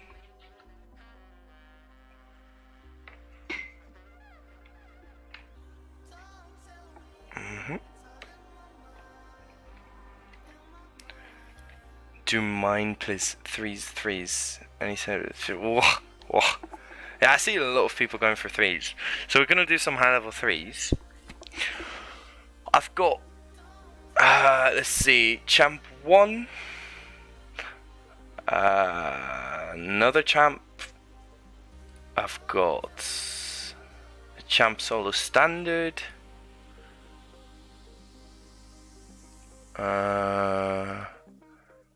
Let's see. Go for a replay from the RLCS pack. Yeah, I can actually do that as well. Now, actually, I'll do those another time. Because what I've been planning to do is, what I think would be really fun is checking the RLCS games from the NRG versus Dignitas, and like the first best of 7 and the best of 7 that was after that was in the finals, right? I want to check those two, so the one NRG won and the one Dignitas won. I want to check both of them and see what Dignitas was doing differently and what NRG was doing differently in those two games. However, I'm not gonna not the record reset, just one of the best of 5 that NRG won in the semi-finals, I think it was, and one of the best of 7 in the grand finals. But I want to get 2 replays that really show how the series was, but I feel like I need to watch most of the games over again, because I'm not going to do both best of the best of 5 and a complete best of 7, because that's like 10 games in a row that you need to analyze. So I'm going to get one game off of both series that are really show what the series was like. That's something that I would like to do. Yeah, I'm pretty down with doing it for Wolf. That'd be sick. I have fun with homework, my dude. Yeah, they got RLCS. They released everything from RLCS. So they released League Play. They released the LAN. They released everything. It's really cool, and I'm definitely gonna use it. Do skip. I sent you a 3's replay. Yeah, I'll do that one then. Do skippy. Now we've got plenty of wolves. Please get me out of all the wolves. Dun, dun, dun, dun, dun, dun, dun, dun, dun. How's the music and the voice and the sound compared to each other, by the way? Because it's been ages and the settings that I had got reset, so I don't know how good they are.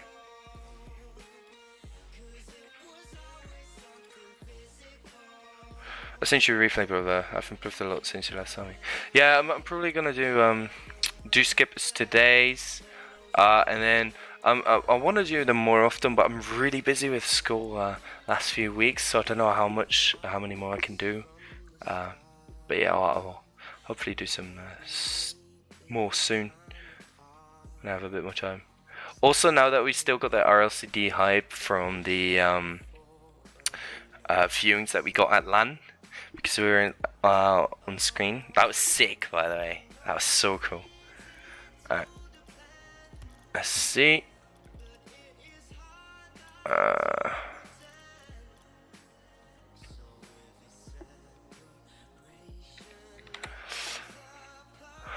Let's see.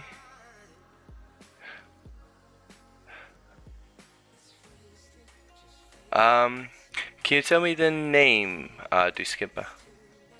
from the replay. That's poor play. A 6-1. So it's a bit. Wait, that's 1-6.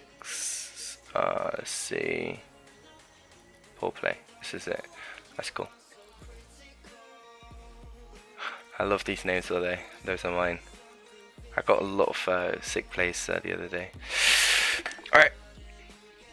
So, quick question. Were you in... No, you were solo queuing. Alright, let's go. That was my question.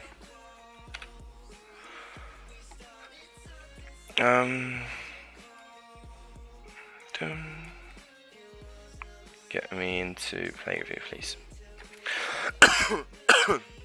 Alright. Oh yeah, I need to add the thingy, of course. Your name. Properties.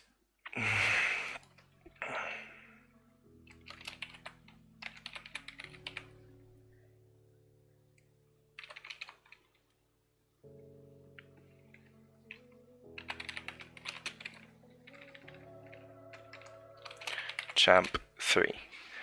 Alright.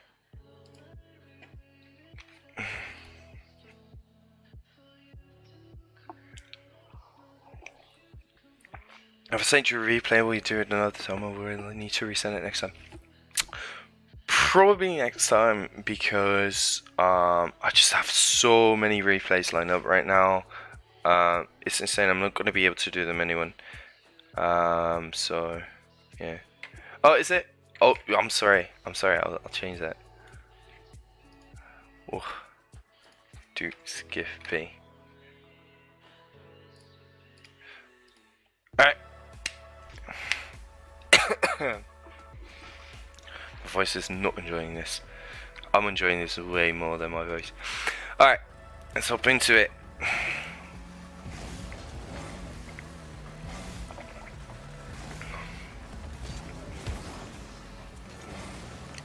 That isn't really doing much though. Oh, right here, you could have taken a shot at goal. I feel like you could have put more pressure on them than your hit right now did. Yeah, you probably would have been able to hit that goal. Alright, here you go for the bomb, but he's already moving back. Should probably rush back a bit more, but that's fine. Just right into goal here. Like, AN6 is on this ball. You realize this, so what you need to do is cover something else. Right here, you turning into this is just covering the exact same thing that AN6 is already covering. So what I would have done here is what I was saying to Newham Cyclist the last game as well, is just rotate near that back post so you can also cover the backboard. Especially at this rank, you know how lethal backboard can be. So just, if you go that, you cover both a miss by AN6 and you cover the backboard, whereas now you only cover a mistake by your teammate, which is not something that you want to rely on. And now you need to actually turn into go and push you into a more awkward position. You're rushing this, you're passing that upfield, where you could have just taken control of this play. I mean, it worked out because your teammate still had boost, but you could have made this less scary for yourself. Rotating out, that's cool.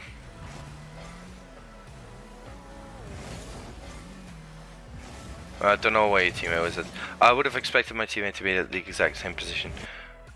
So I don't think it was your mistake going for this, because I feel like he should have been there. He was probably grabbing boost, looking at his position now, and then you recognizing that you need to challenge this. That's really well done. So you get some sort of block, but you do get scored on. All right, let's look at this some more, because I think it could be interesting to look at it from a flight perspective. Stop. Alright, so let's skip one further back, right? So this is where you rotate slightly back. That guy, yeah, that guy went all the way back. He should have just grabbed a few boost pads, I think. And then you get put into this awkward position.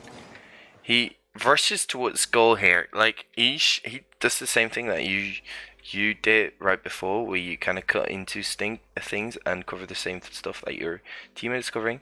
The way he sees you positioned there, it's either he's going to flick it over you, but that gives Rocket League enough time to go for the ball if he stays around this area.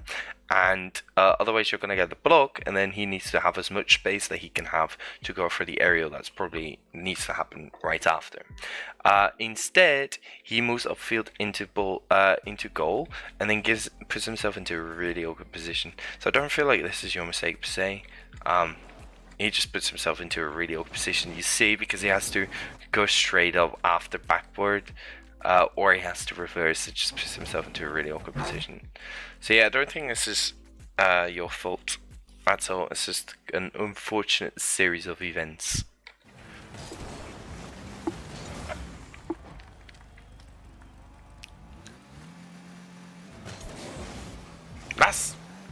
I was not expecting that. How did you do that?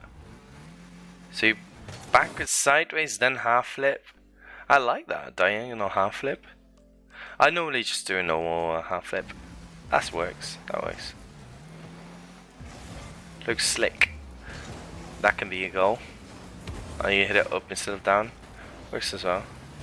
Oh my god, please score. Thank you.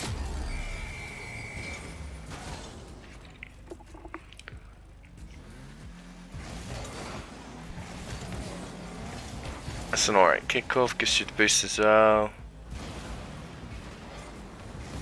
I mean, alright, so right here, you stay here because you think he's going to hit it on the side wall, and then you can challenge that, right? That's probably your line of thinking here, why you stay in this position.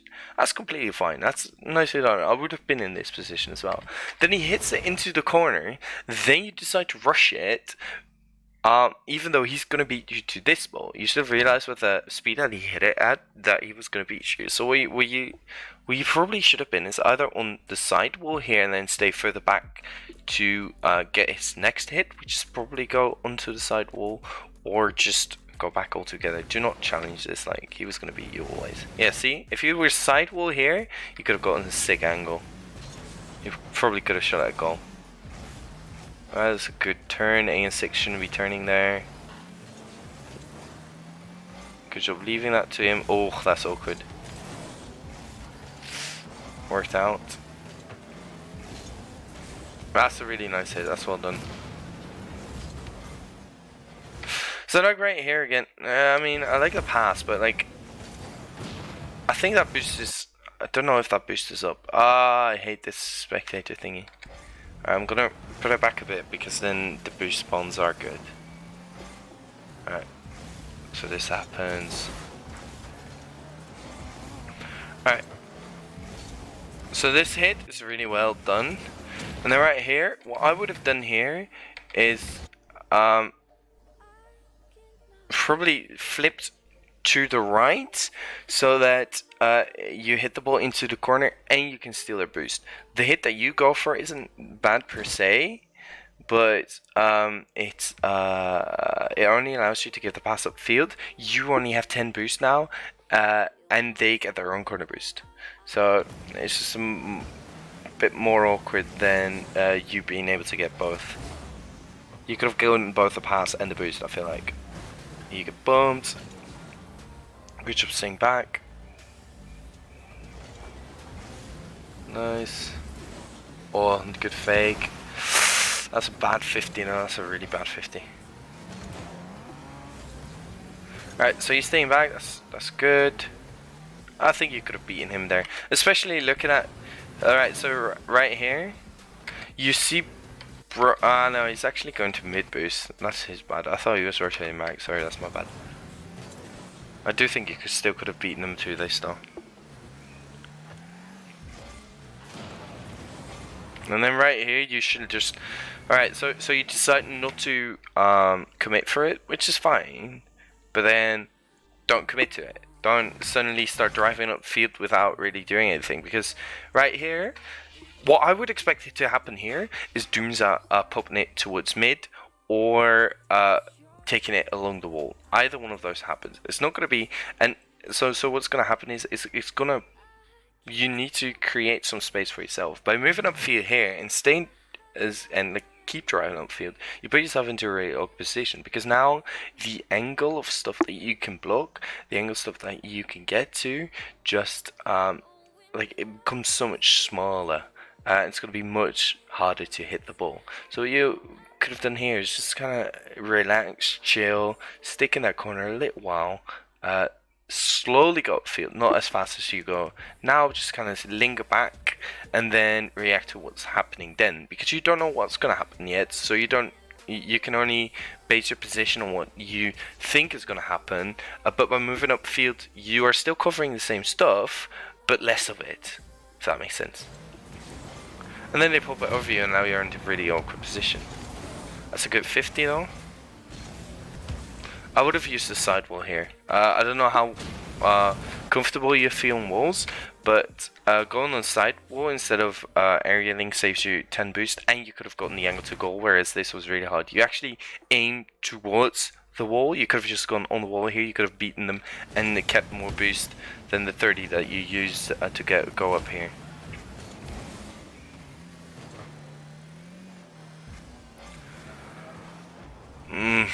Hold on, let's see whose mistake that was. Alright, so right here, let's see what your teammate sees, right?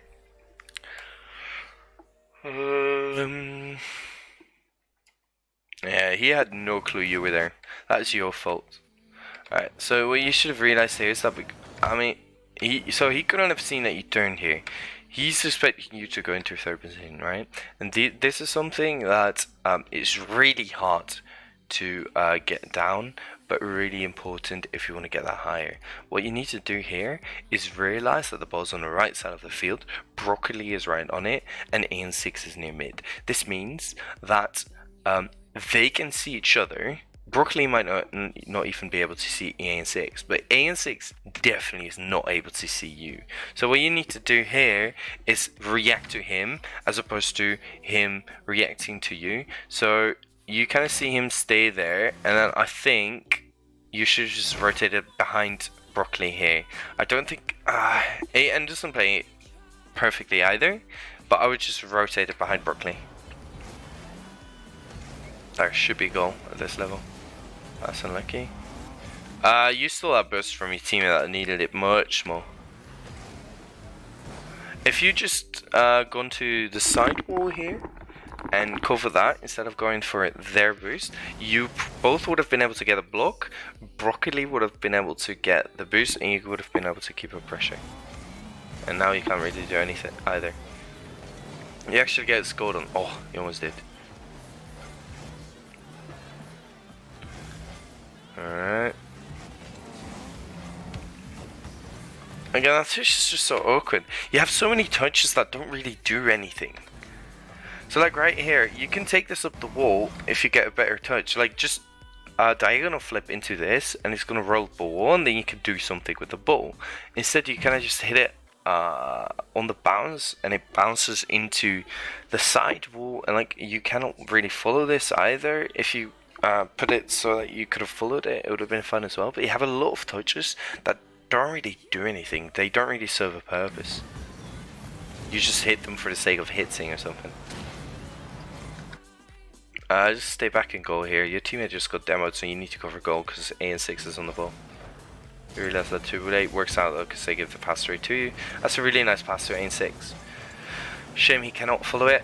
Right here, you should have realized Broccoli was back. It was a 50-50 behind him being right side or left side.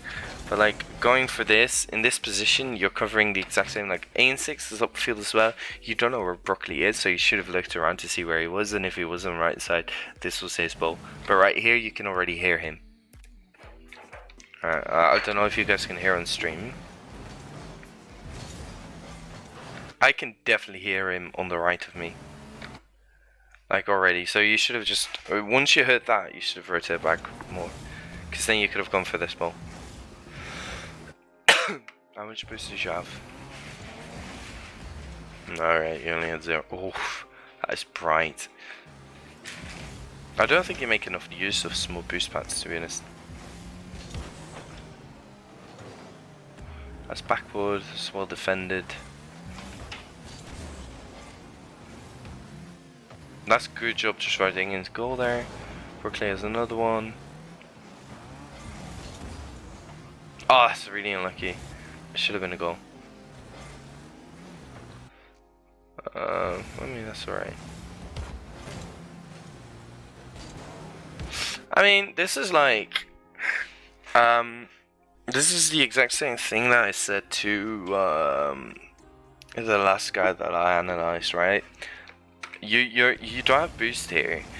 What you can do is just grab a small boost turn, grab some small boost pads, but still stay relevant to play. Instead, I mean, come on, this is C3 level. Anyone with over 20 boost is going to beat you to this ball, no problem. And then you jump for it, and now you're even further out of position. And now you're not relevant to this play anymore. Whereas if you grabbed a few small boost pads, it would have been better. That's a nice try of a pass. A bit too far upfield. That's unlucky, alright. So right here, after you've given that pass, I would have just rotated back because you are now third position, right? So especially in high level 3s, it's really important when you're solo queuing to trust in like the rotation. So trust in that 1, 2, 3 mechanic. If you've just hit the ball, that means there are 2 people who are supposed to hit it before you. Only when you see that they are way further back than you are, then the next ball is yours.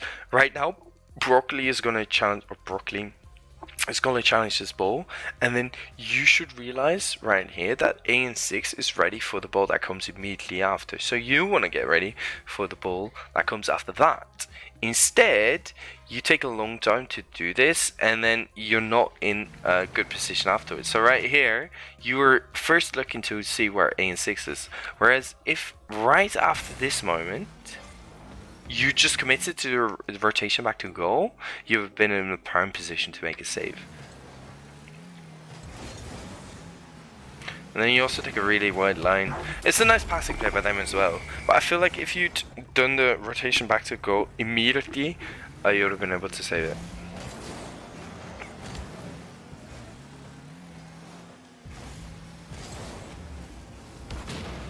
That's a nice challenge. Good job being on them.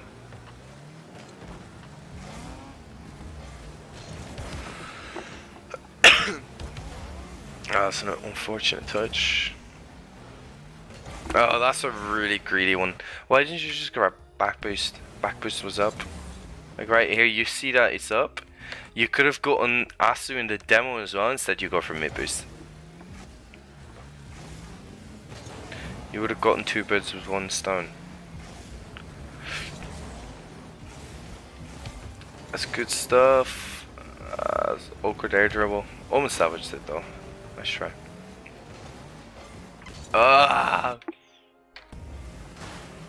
So right here, I wouldn't have expected AN6 to go for this ball. This is Broccoli's ball, right? But you see that he's so close, you should have been ready for this pass. I feel like if you just side flip to the right here, you probably would have gotten a hit. That's unlucky though.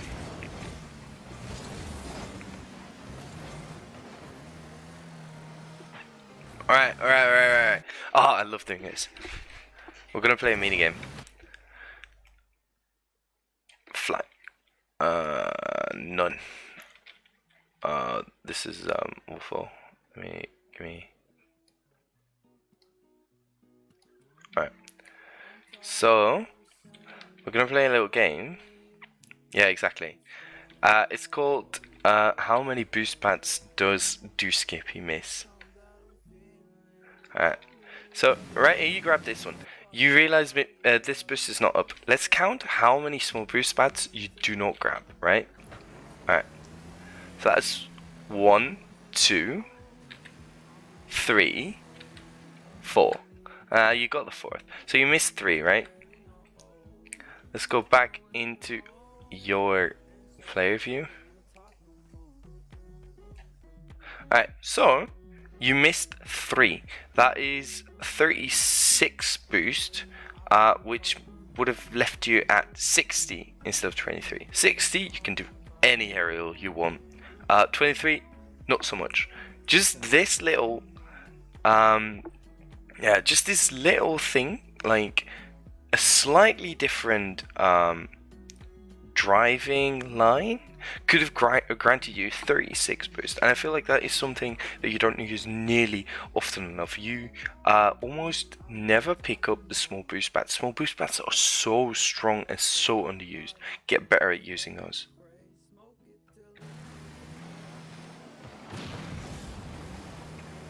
Like, you could have had the challenge here. Had you gotten 60 boost, you would have beaten them.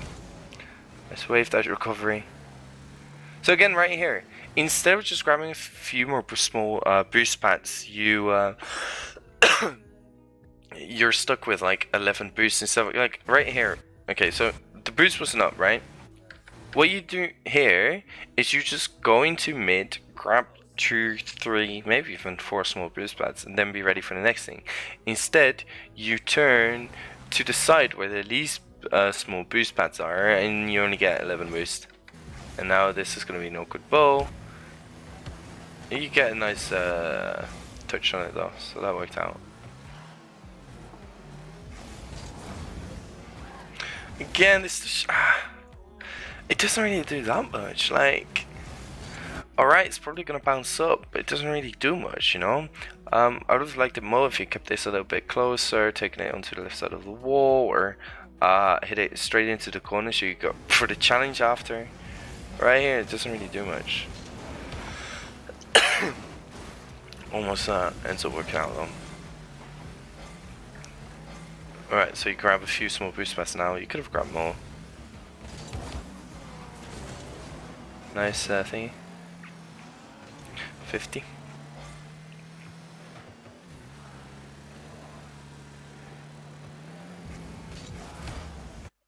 Alright, so practice free play without unlimited boost, you'll soon pick them up. Yeah, that's also a thingy.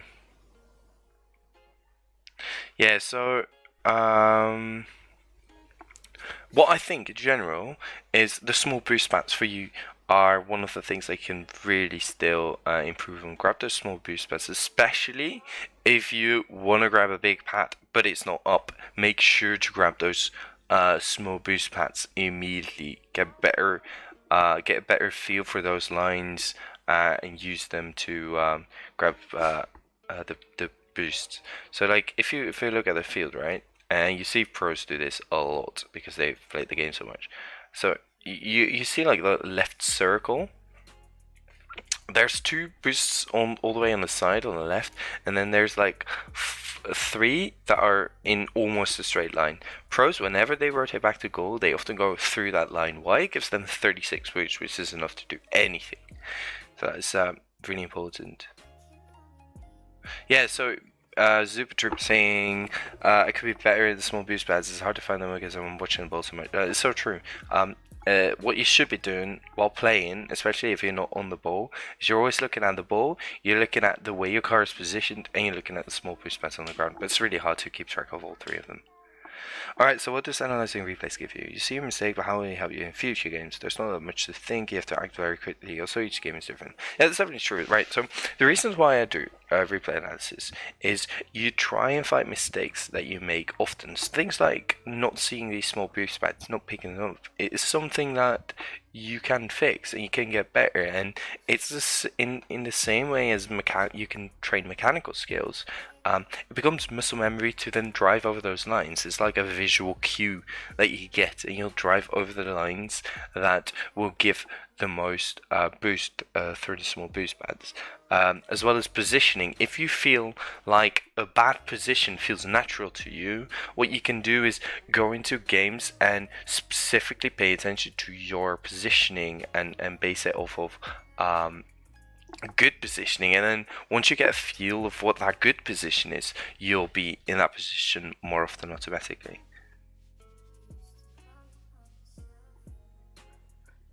Alright, so that's how I feel about things. Also, something that I said I'll do after Free-Feed's replay is talking about how to analyze your own replay, which is actually quite an art in itself.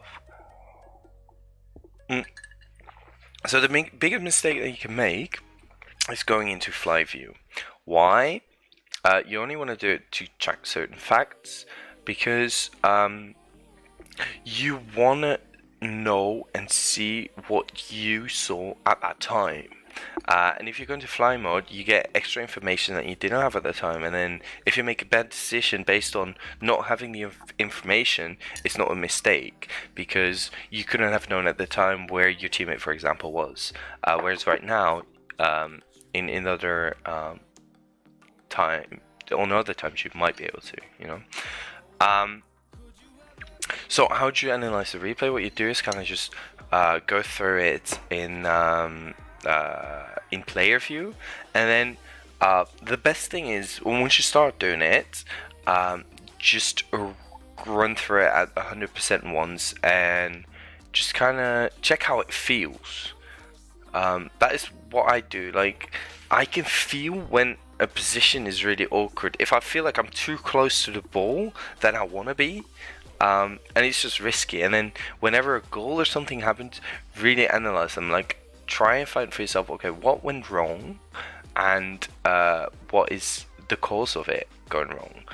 Because, for example, whiffing a ball, it's not a mistake in itself. Like, everyone has mechanical awkwardness, where you just whiff a ball out of nowhere and it's like, I should have hit that. But 9 times out of 10, if your position was slightly different, you would have had that ball. And it's not necessarily a mistake, your positioning, if you miss that ball, but it can be. And that's what you want to try and spot. You want to spot those mistakes where you feel like, yeah, no, but this was definitely wrong. I shouldn't have done this. I should have done this and that. And then, especially if it's something that you find gone wrong multiple times, that's what you're searching for, where you feel like, okay, I should have just done something different here. However, this is really hard to do, especially if you are only like Diamond 3-ish rank, because you don't really have the same understanding and you might not know that something is a mistake. However, it can still help you. You might not be able to find all the mistakes, but I'll guarantee you'll be able to find some. And if you don't, you can send them to me or put them in a replay analysis channel or whatever, and we can help you out there. But yeah, in general, I think everyone can improve watching their own replays, and the higher level analysis, the better in general, just because you have that better understanding of the game and know what's wrong and what's not. Alright, so that is that for this replay. Is there, I'll actually do one more if you guys can give me a 5-minute break, because I really need to get some warm tea in my throat because my voice is starting to kill me. But I love doing these replay analysis, so I'm gonna do one more. Oh, wait, I've always wanted to do this. Bear with me for a second, boys.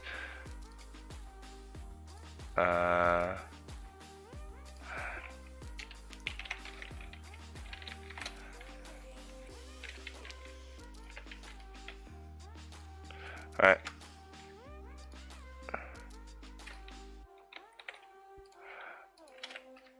Vote on the poll to see if we're gonna do a 2s or a 3s analysis as the last analysis of the day.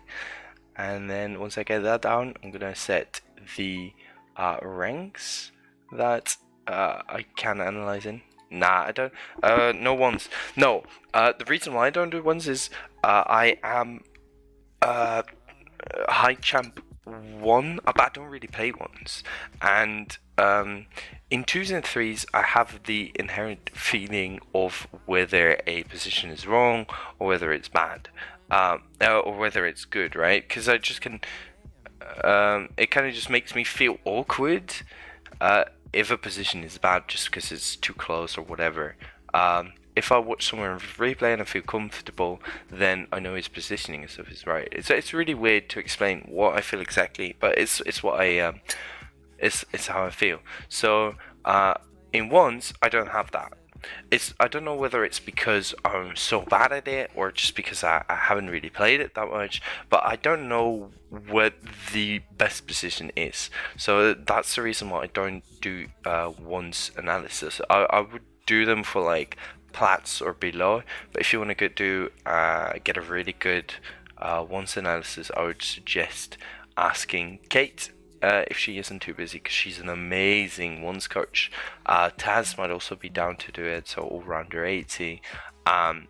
If you are generally, if you really want to improve in a ones playlist, shoot either of those a message and I'll probably be down to help you.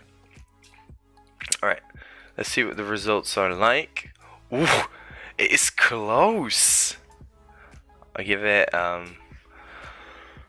half a minute. I'll count down. No, I'm actually not gonna do that. It's 6 votes for 3s and 5 votes for 2s, so we're gonna do another 3s replay.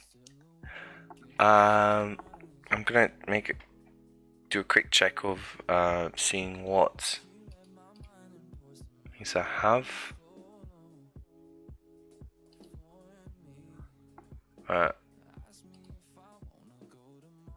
So I've got a gold replay. I've got a private. I've got a scrim game at Grand Champ level. Did this one. I've got a C3 replay.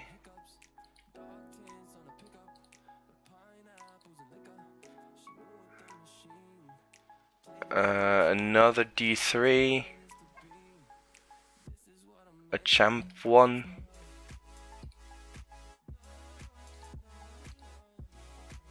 Yeah, so there's a couple of champ ones there. There's a gold one and there's grand champ.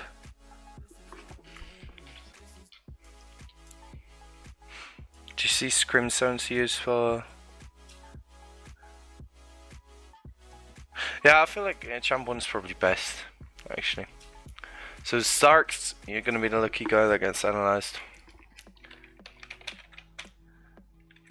So the reason why I choose C1 is because you can still find quite a few mistakes most often.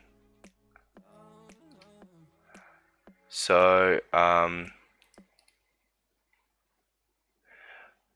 yeah, so the reason why I choose C1 is because there's quite a few mistakes still that you can see, and like consistent mistakes, so it really helps others. GC is cool to see, but finding those mistakes is often hard, and it's just not really as beneficial for the rest because it's often small things that you can improve on instead of easy to fix big mistakes. If that makes sense.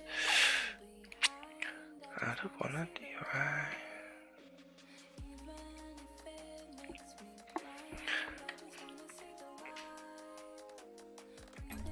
Oh, by the way, if any of you guys have any tips for me for the stream in general, what you'd like to see, please let me know, because I'm still quite new to doing these live. So if you have any tips, then that would be much appreciated. Gym 3's teamed 12th of June.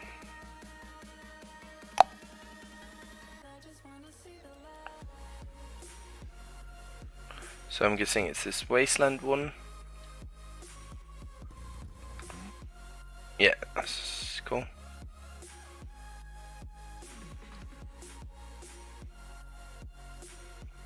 Sarks. Talk about the pros and cons of different cars. Alright, yeah, sure. I'll do that.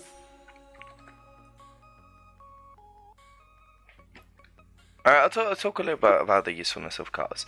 So, what I feel like is the main thing with cars... Ow, woofy, that hurts, by the way. Alright, so the main thing about cars, in general, is it doesn't really matter that much until, like, champ level, maybe even higher. Why? The main difference is in the height of the cars and the length of the cars, right? So we can basically differentiate most viable cars between two categories. So you've got the flat cars, which is the Dominus, the Batmobile, and then on the other hand, you've got the Octane, right? Those are the most used cars. They're generally seen as the meta cars, best cars. So the main reason why people use the Octane is because it's quite high, compact, and the hitbox still is mostly what you see is what you get, right? And the reason why the Octane is so nice is because it's quite high. So if you want to catch a certain ball, you can control it quite easily. It's way easier with a higher ball than it is with a flatter ball. Look at it like this. I don't know if any of you have played cricket or seen a cricket bat, but it's like flat, right? It's quite thick, but it's not that thick. And it's flat on the front. So if you want to hit a ball, if you want to hit it with the front, that's quite easy. However, if you want to hit it with the side, it's slightly harder. And this is like what the Batmobile and the Dominus is. On the side, it's just so small. So if you want to catch it on the side, you need to be very precise, and this is going to be very hard. Whereas with the Octane, it's like a baseball bat. It's just it's like bigger all around, so it's just easier to hit the ball in general, and hit it really well, even when you get a less good hit. So even when you try and hit it with the side, it's still hard. Like try and hit an aerial with the side of the Octane, it's going to be not that hard. However, try and get it with Batmobile, it's just much harder to get it consistently. It also works for like clearing it off of the bounce, off of backboard. It's just much easier with the Octane because it's so high. You have a bigger time frame to hit the ball, whereas with the Batmobile, it's just way tinier. But then again, the Batmobile, the advantage of that is that the big, it's just a bit longer. You can get those sick flicks out of nowhere because it's so long, and then it is even more than the Octane. It is what you see is what you should get. Like you see the car, and that is its hitbox. It seems to be almost exactly the same. Also, I much prefer the Batmobile and Dominus for stuff like redirecting, just because you can get it off of the top of the car really consistently, whereas with the Octane it seems to be a bit smaller and smaller. But in general, right, I don't think the differences between the cars are that huge. It's mainly due to preference. If you dribble a lot, I definitely suggest the Octane just because of the height, and it's way easier to catch the ball and keep control of it. And if you're more of a redirect fake, like someone like a lot or Turbopulsar might prefer the Batmobile. I mean, Turbopulsar prefers the Batmobile nowadays, just because he gets that. But you see a lot of offensive plays on these cars like the Dominus and the Batmobile. Look at Torsos, really aggressive player on the Dominus. And then the only really defensive player that is on the Batmobile is Kirkzee. Besides that, almost everyone that is quite defensive uses the Octane. And then I feel like those are the main cars. So that's all the cars I'm going to talk about. I don't think there's a point in talking about stuff like the Merc Squad. Alright, so Sarks. Script switched to Batmobile recently. Oh, did he actually? Oh, that's interesting to see. Does he also use it in ones? Yeah, so if you're more of a shooting a guy, something like the Batmobile might work better for you. Champ. See one.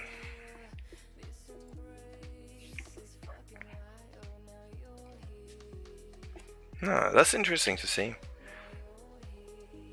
Did he went back to the Octane after that? I mean, I quite liked him on the Batmobile, to be honest. I thought he played alright.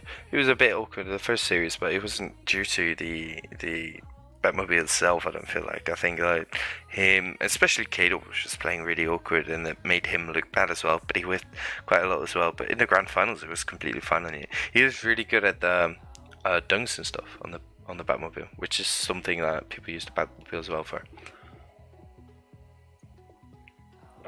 Alright, without further ado. Wait, Slick Mick, isn't he in this Discord as well? I'm pretty sure he is, right? I think I even got a message from him. His name, it's familiar to me. Also using a shady boost. Always everyone using shady boost, which is standard. Alright, so you go into go. Let's go.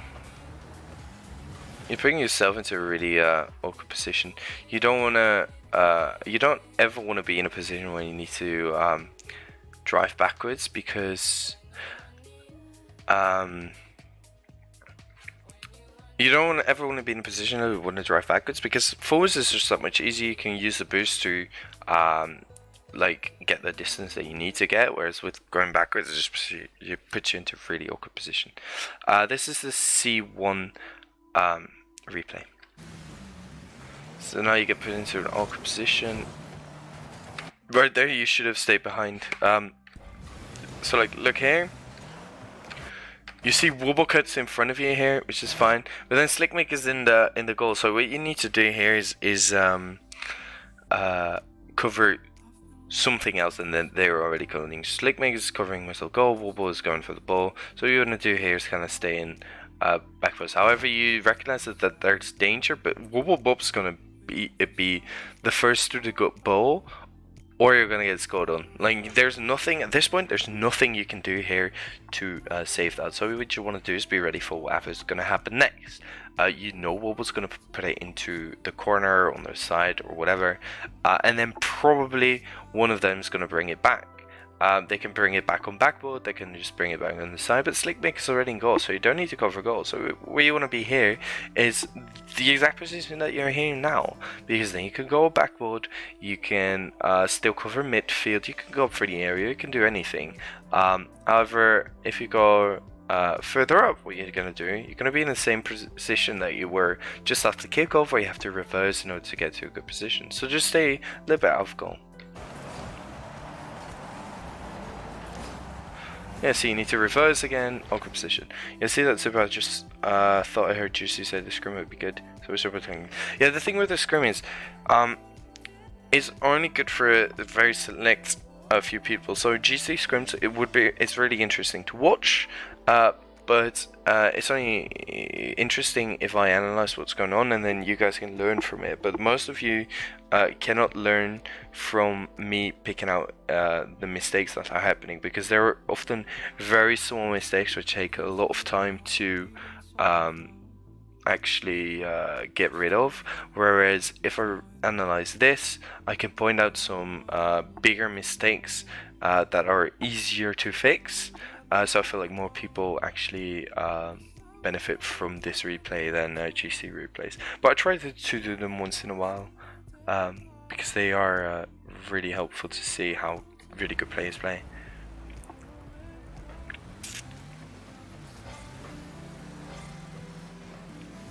So you're in third here, this is going to bounce up.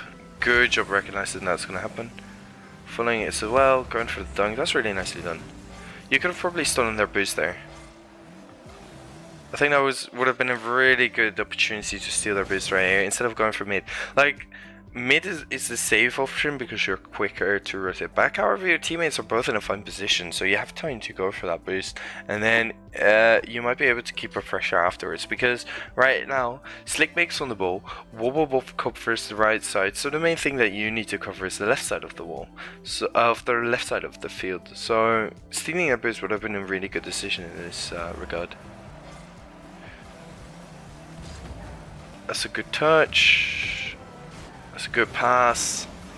Unfortunate.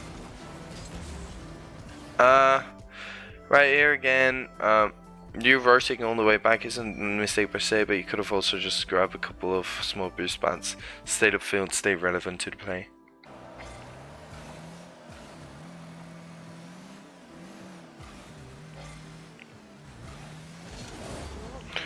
That's alright.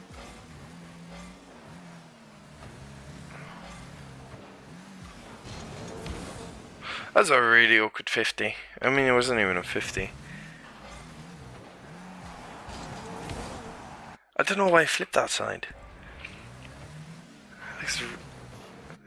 So right here, what I would have done here. Alright, so you're turning here, which is I think alright, because I saw none.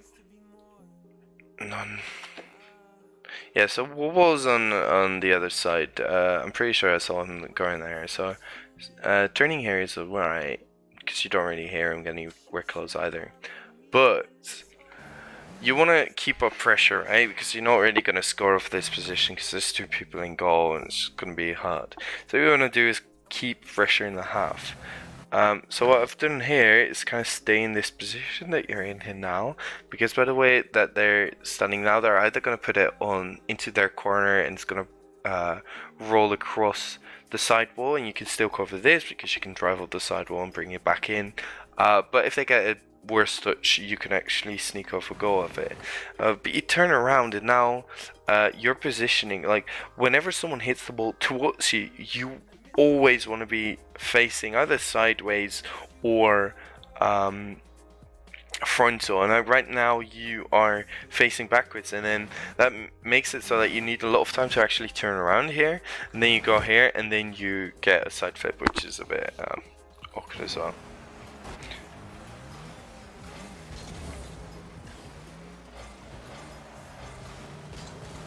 Ooh, that's really awkward.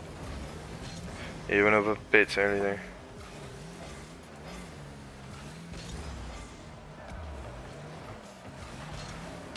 Oh! Oh! I'm gonna make you rewatch that. Boom! Yeah, so stay further back, especially here. Like, Paradox is the only one back. Wobble's gonna take the next ball, so you need to get the ball afterwards. So just give yourself more space. There's no reason to be this far upfield. There's no red on your screen, so you know they're way back. So you had all the time to score it.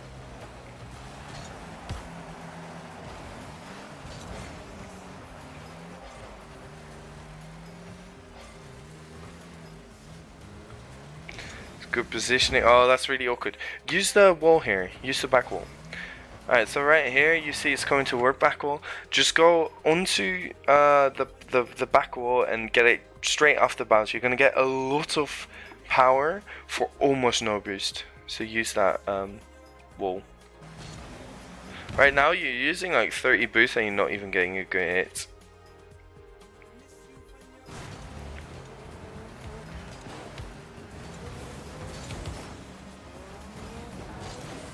Oh, that's really greedy. Like right here, you're not out of defense yet, and before you even know what's gonna happen now, you're rotating all the way to steal that boost. That's so greedy. It works out sort of. It's really greedy. And you also grab me boost.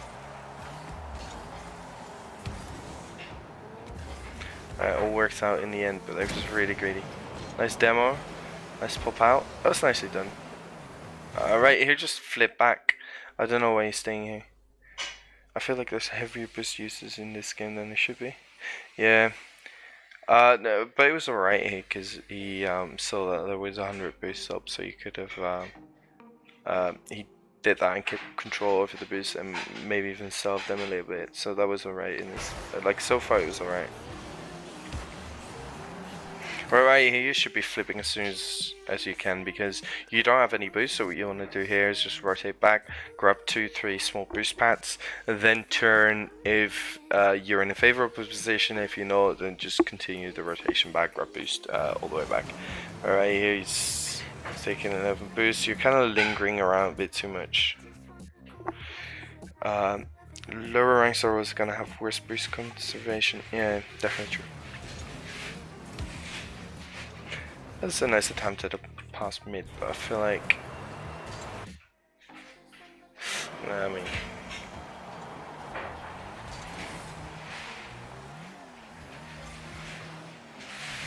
You could have realized the pass might be coming. Alright, it's okay. Look, there's two people in goal now. You're grabbing this boost. I would have probably turned here, because even if one of them misses, you still have plenty of time to rotate back afterwards. But it's not per se a mistake, and if you turned here, you would have been able to get this hit off the wall. Now it's going to be awkward. You still got it though, that's nicely done. You could have seen it coming a little bit earlier though. Jesus, what is this? What's happening? Nice boomer by your teammate. I may have just yawned.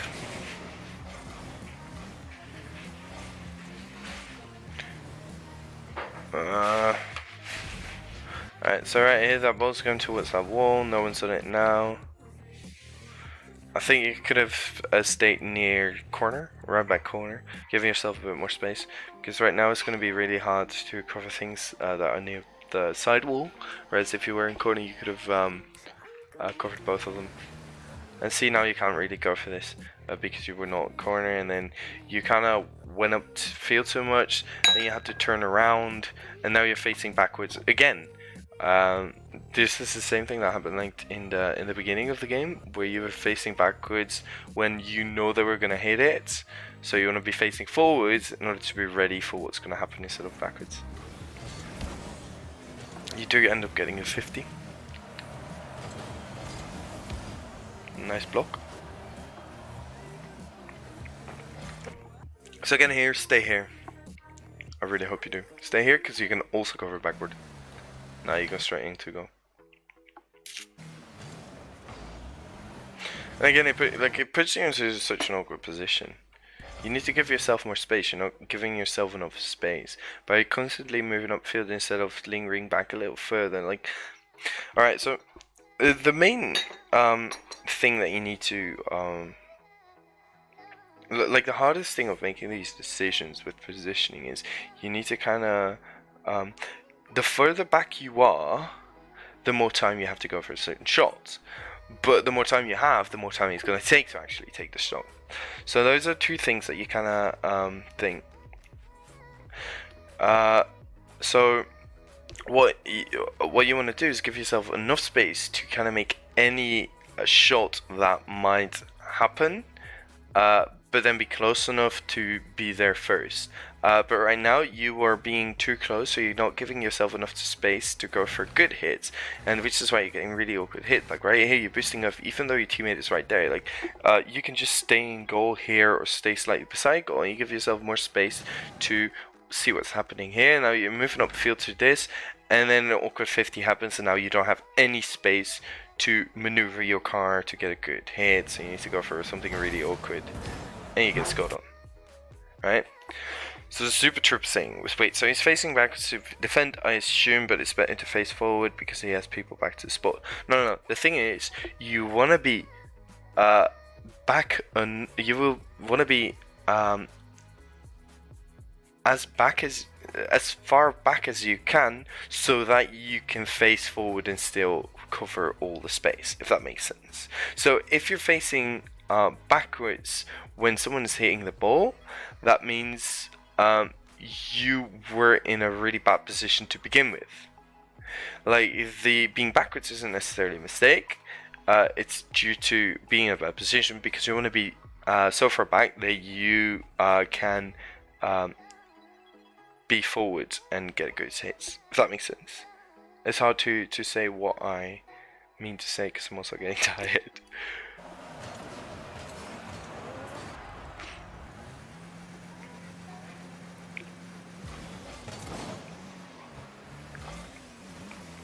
Yeah, you're never gonna get that. Alright, so right here, up until this point, here, I can see that you don't really know whether you're gonna hit it. Here, you should have realized, oh shit, there's no way I'm getting this, I need to turn. Instead, you commit to it. Like, this takes you so far out of the play. Now you need to use boost in order to get back. You don't need to take the slow route. That's, in this regard, also fine in this instance, but that's a good 50.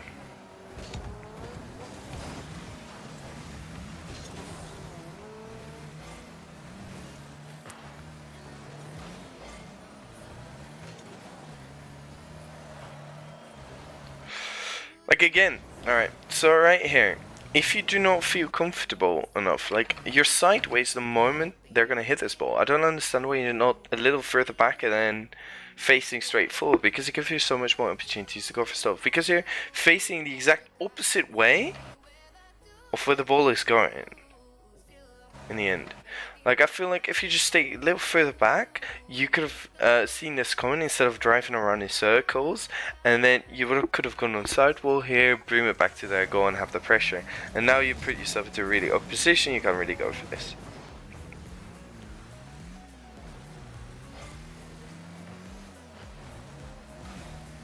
You're always driving, like you're never just standing still and waiting for what's gonna happen. That's some good blocks.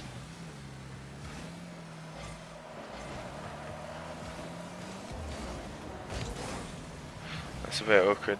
You should have been there a bit quicker, I feel. Right, again, right here, like, just right in goal. You're not out of trouble yet. Right here, just stay around this area so you can cover most stuff. Instead, you're pushing into the corner that already had one of your teammates, had to, like, not even 3 seconds ago. And then they get a clear, and it does end up working out because it was a really bad clear. But if that was straight to goal, you would have conceded. That's a bit of a misread. You do end up getting a hit. Please score this. Oh, you get bombed. That's really unfortunate. Couldn't really do anything about that.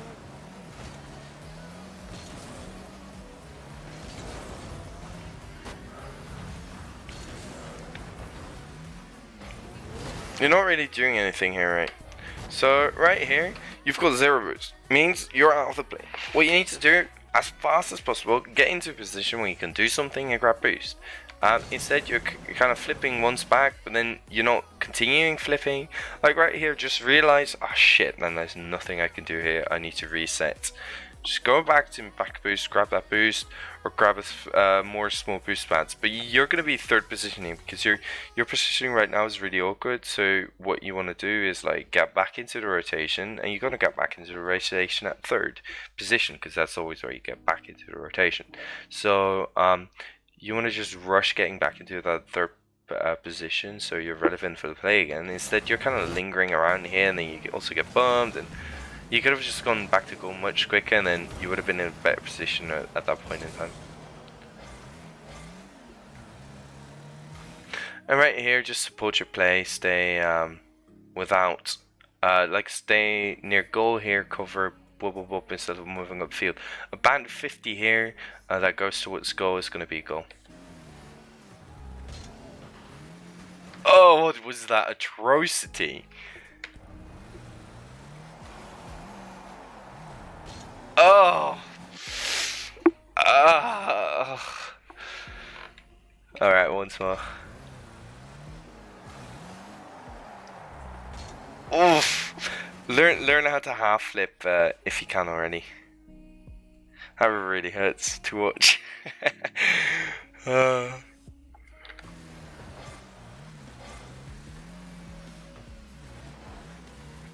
Right, again, you just kind of face, like right here you turn just in time, but like again, if you boom this upfield, like right here, you're face backwards, so which means that you're too far upfield again.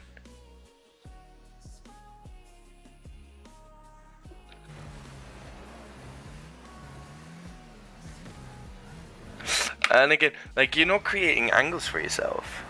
No, so like right here, what you want to do, right? If you can clear or defend this, you want to defend it upfield or to a position where it's not that dangerous, right? But what you do here, you drive up into the corner, and right now the only angle that you can have is straight to mid. If you hit this, it's going to be a pass straight to them. You cannot do anything. What you want to do is keep an angle so that you can clear it to the side or can clear it upfield really well so that they don't have a chance of dunking it or bringing it back. Right here, if you'd hit that, that would have been a pass straight to them. And that hit didn't really do anything. And you get that one, that hurts. I get this too. I can sit for ages practicing arrow shots or whatever, but as soon as I'm in game, completely forget about training.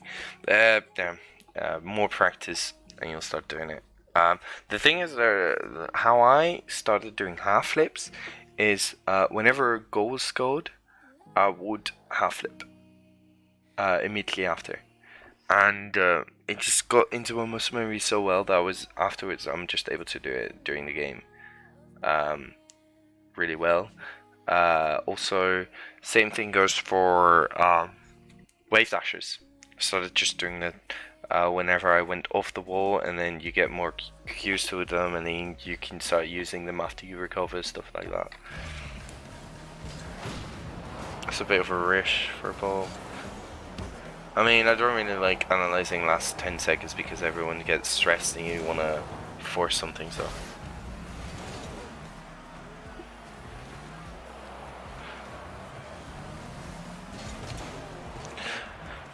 Alright, so to be honest, I don't do that much training. Most of my hours in ranked would say 99%. I spent more time messing around in training than actually.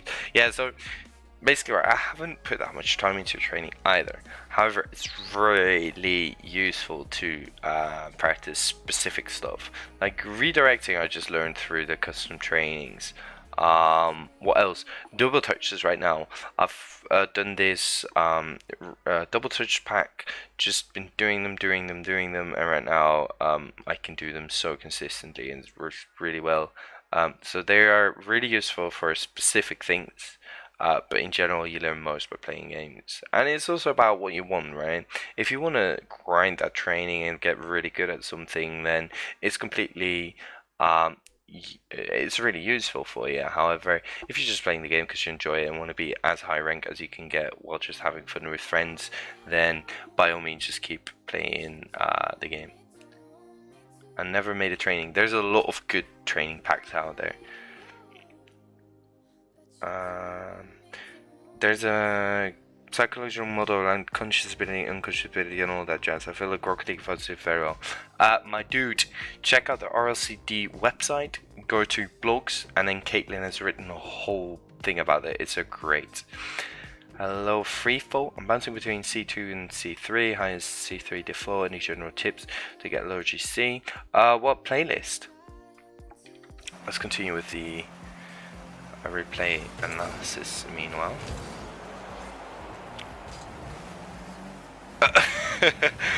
That's cheeky. That's really cheeky. I don't know what this was, but it worked out. Just gonna watch that one more time. That's beautiful.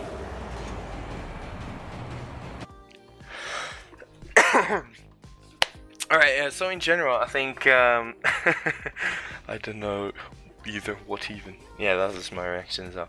Alright, so in general, what I think that you can improve on, giving yourself more space, right? So, you're very often in scenarios where you force yourself to go for a certain hit that's not even a good hit because you don't have an angle on it, because your positioning is too close or too much to a side. What you need to concentrate on is give yourself more space by just staying a little further back, and then you can get hits that you don't get normally right now, especially if something like a 50-50 or you're not sure of what the outcome is going to be. Just stay further back, watch for the outcome, and then do it. If you can read a certain scenario and base your positioning off of that, by all means do so, but only when you're at least 80% sure of the outcome. If you're not sure, if it's like one of those weird thingies where people keep whiffing or hitting the ball, just kind of stay back and wait it out a bit more. Give yourself angle to then go for better hits. Good night, Garamo, by the way. So I think that's something that you could really improve on, and then also giving yourself, this kind of ties in with it, but like rotating back into goal. That back post is really important. Do not go in goal, which is kind of linger around back post, especially if someone is already in goal. So free ball GS, mostly threes. So you get into the low GC in threes. I mean, it's hard to say without seeing you, but something that still often goes wrong in threes is kind of going for stuff that you shouldn't go for. Like, kind of stay back a little bit, play that passive gameplay instead of a real aggressive. Try and get a feel for how your teammates are playing, and just make sure that your position doesn't call. And then it'll happen. But don't be too hesitant. Either go for something or don't. That's the main things. Like if you get a really good feel for when to go for something and when not to, while still playing safe. That's the main trick of going into GC, because most people that can get to C3 already have really good mechanics, but getting those consistently is really good. So could check in for a replay. I can do it another time. I'm heading off now. I've been online for like 4 hours now, I think. So my voice is actually starting to die, so I really need to quit doing this. Let's actually see how long I've been up for. Oh, it's only 3 hours. Wow. Yeah, so I can do it another time. For sure. Just send it to me. I feel like it's... Alright, good to hear, Linus. Good to hear. I hope everyone loved it. If you're not in the Discord yet, if you're just in Twitch chat, you haven't joined the Discord yet, please join the Discord. We've got some sick AMAs coming up. We've got Sabadam right now. You can submit questions to him and he'll answer them in a few days live. We've got CJ coming up, the Australian player for Tainted Minds, who came up on stage in his little car, and then another one which I'm not allowed to present yet, but it's also going to be sick. That's also going to be a great one.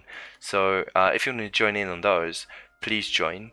And then besides that, we offer all the coaching for free. There's a shit ton of other coaches besides me who are also great at what they do.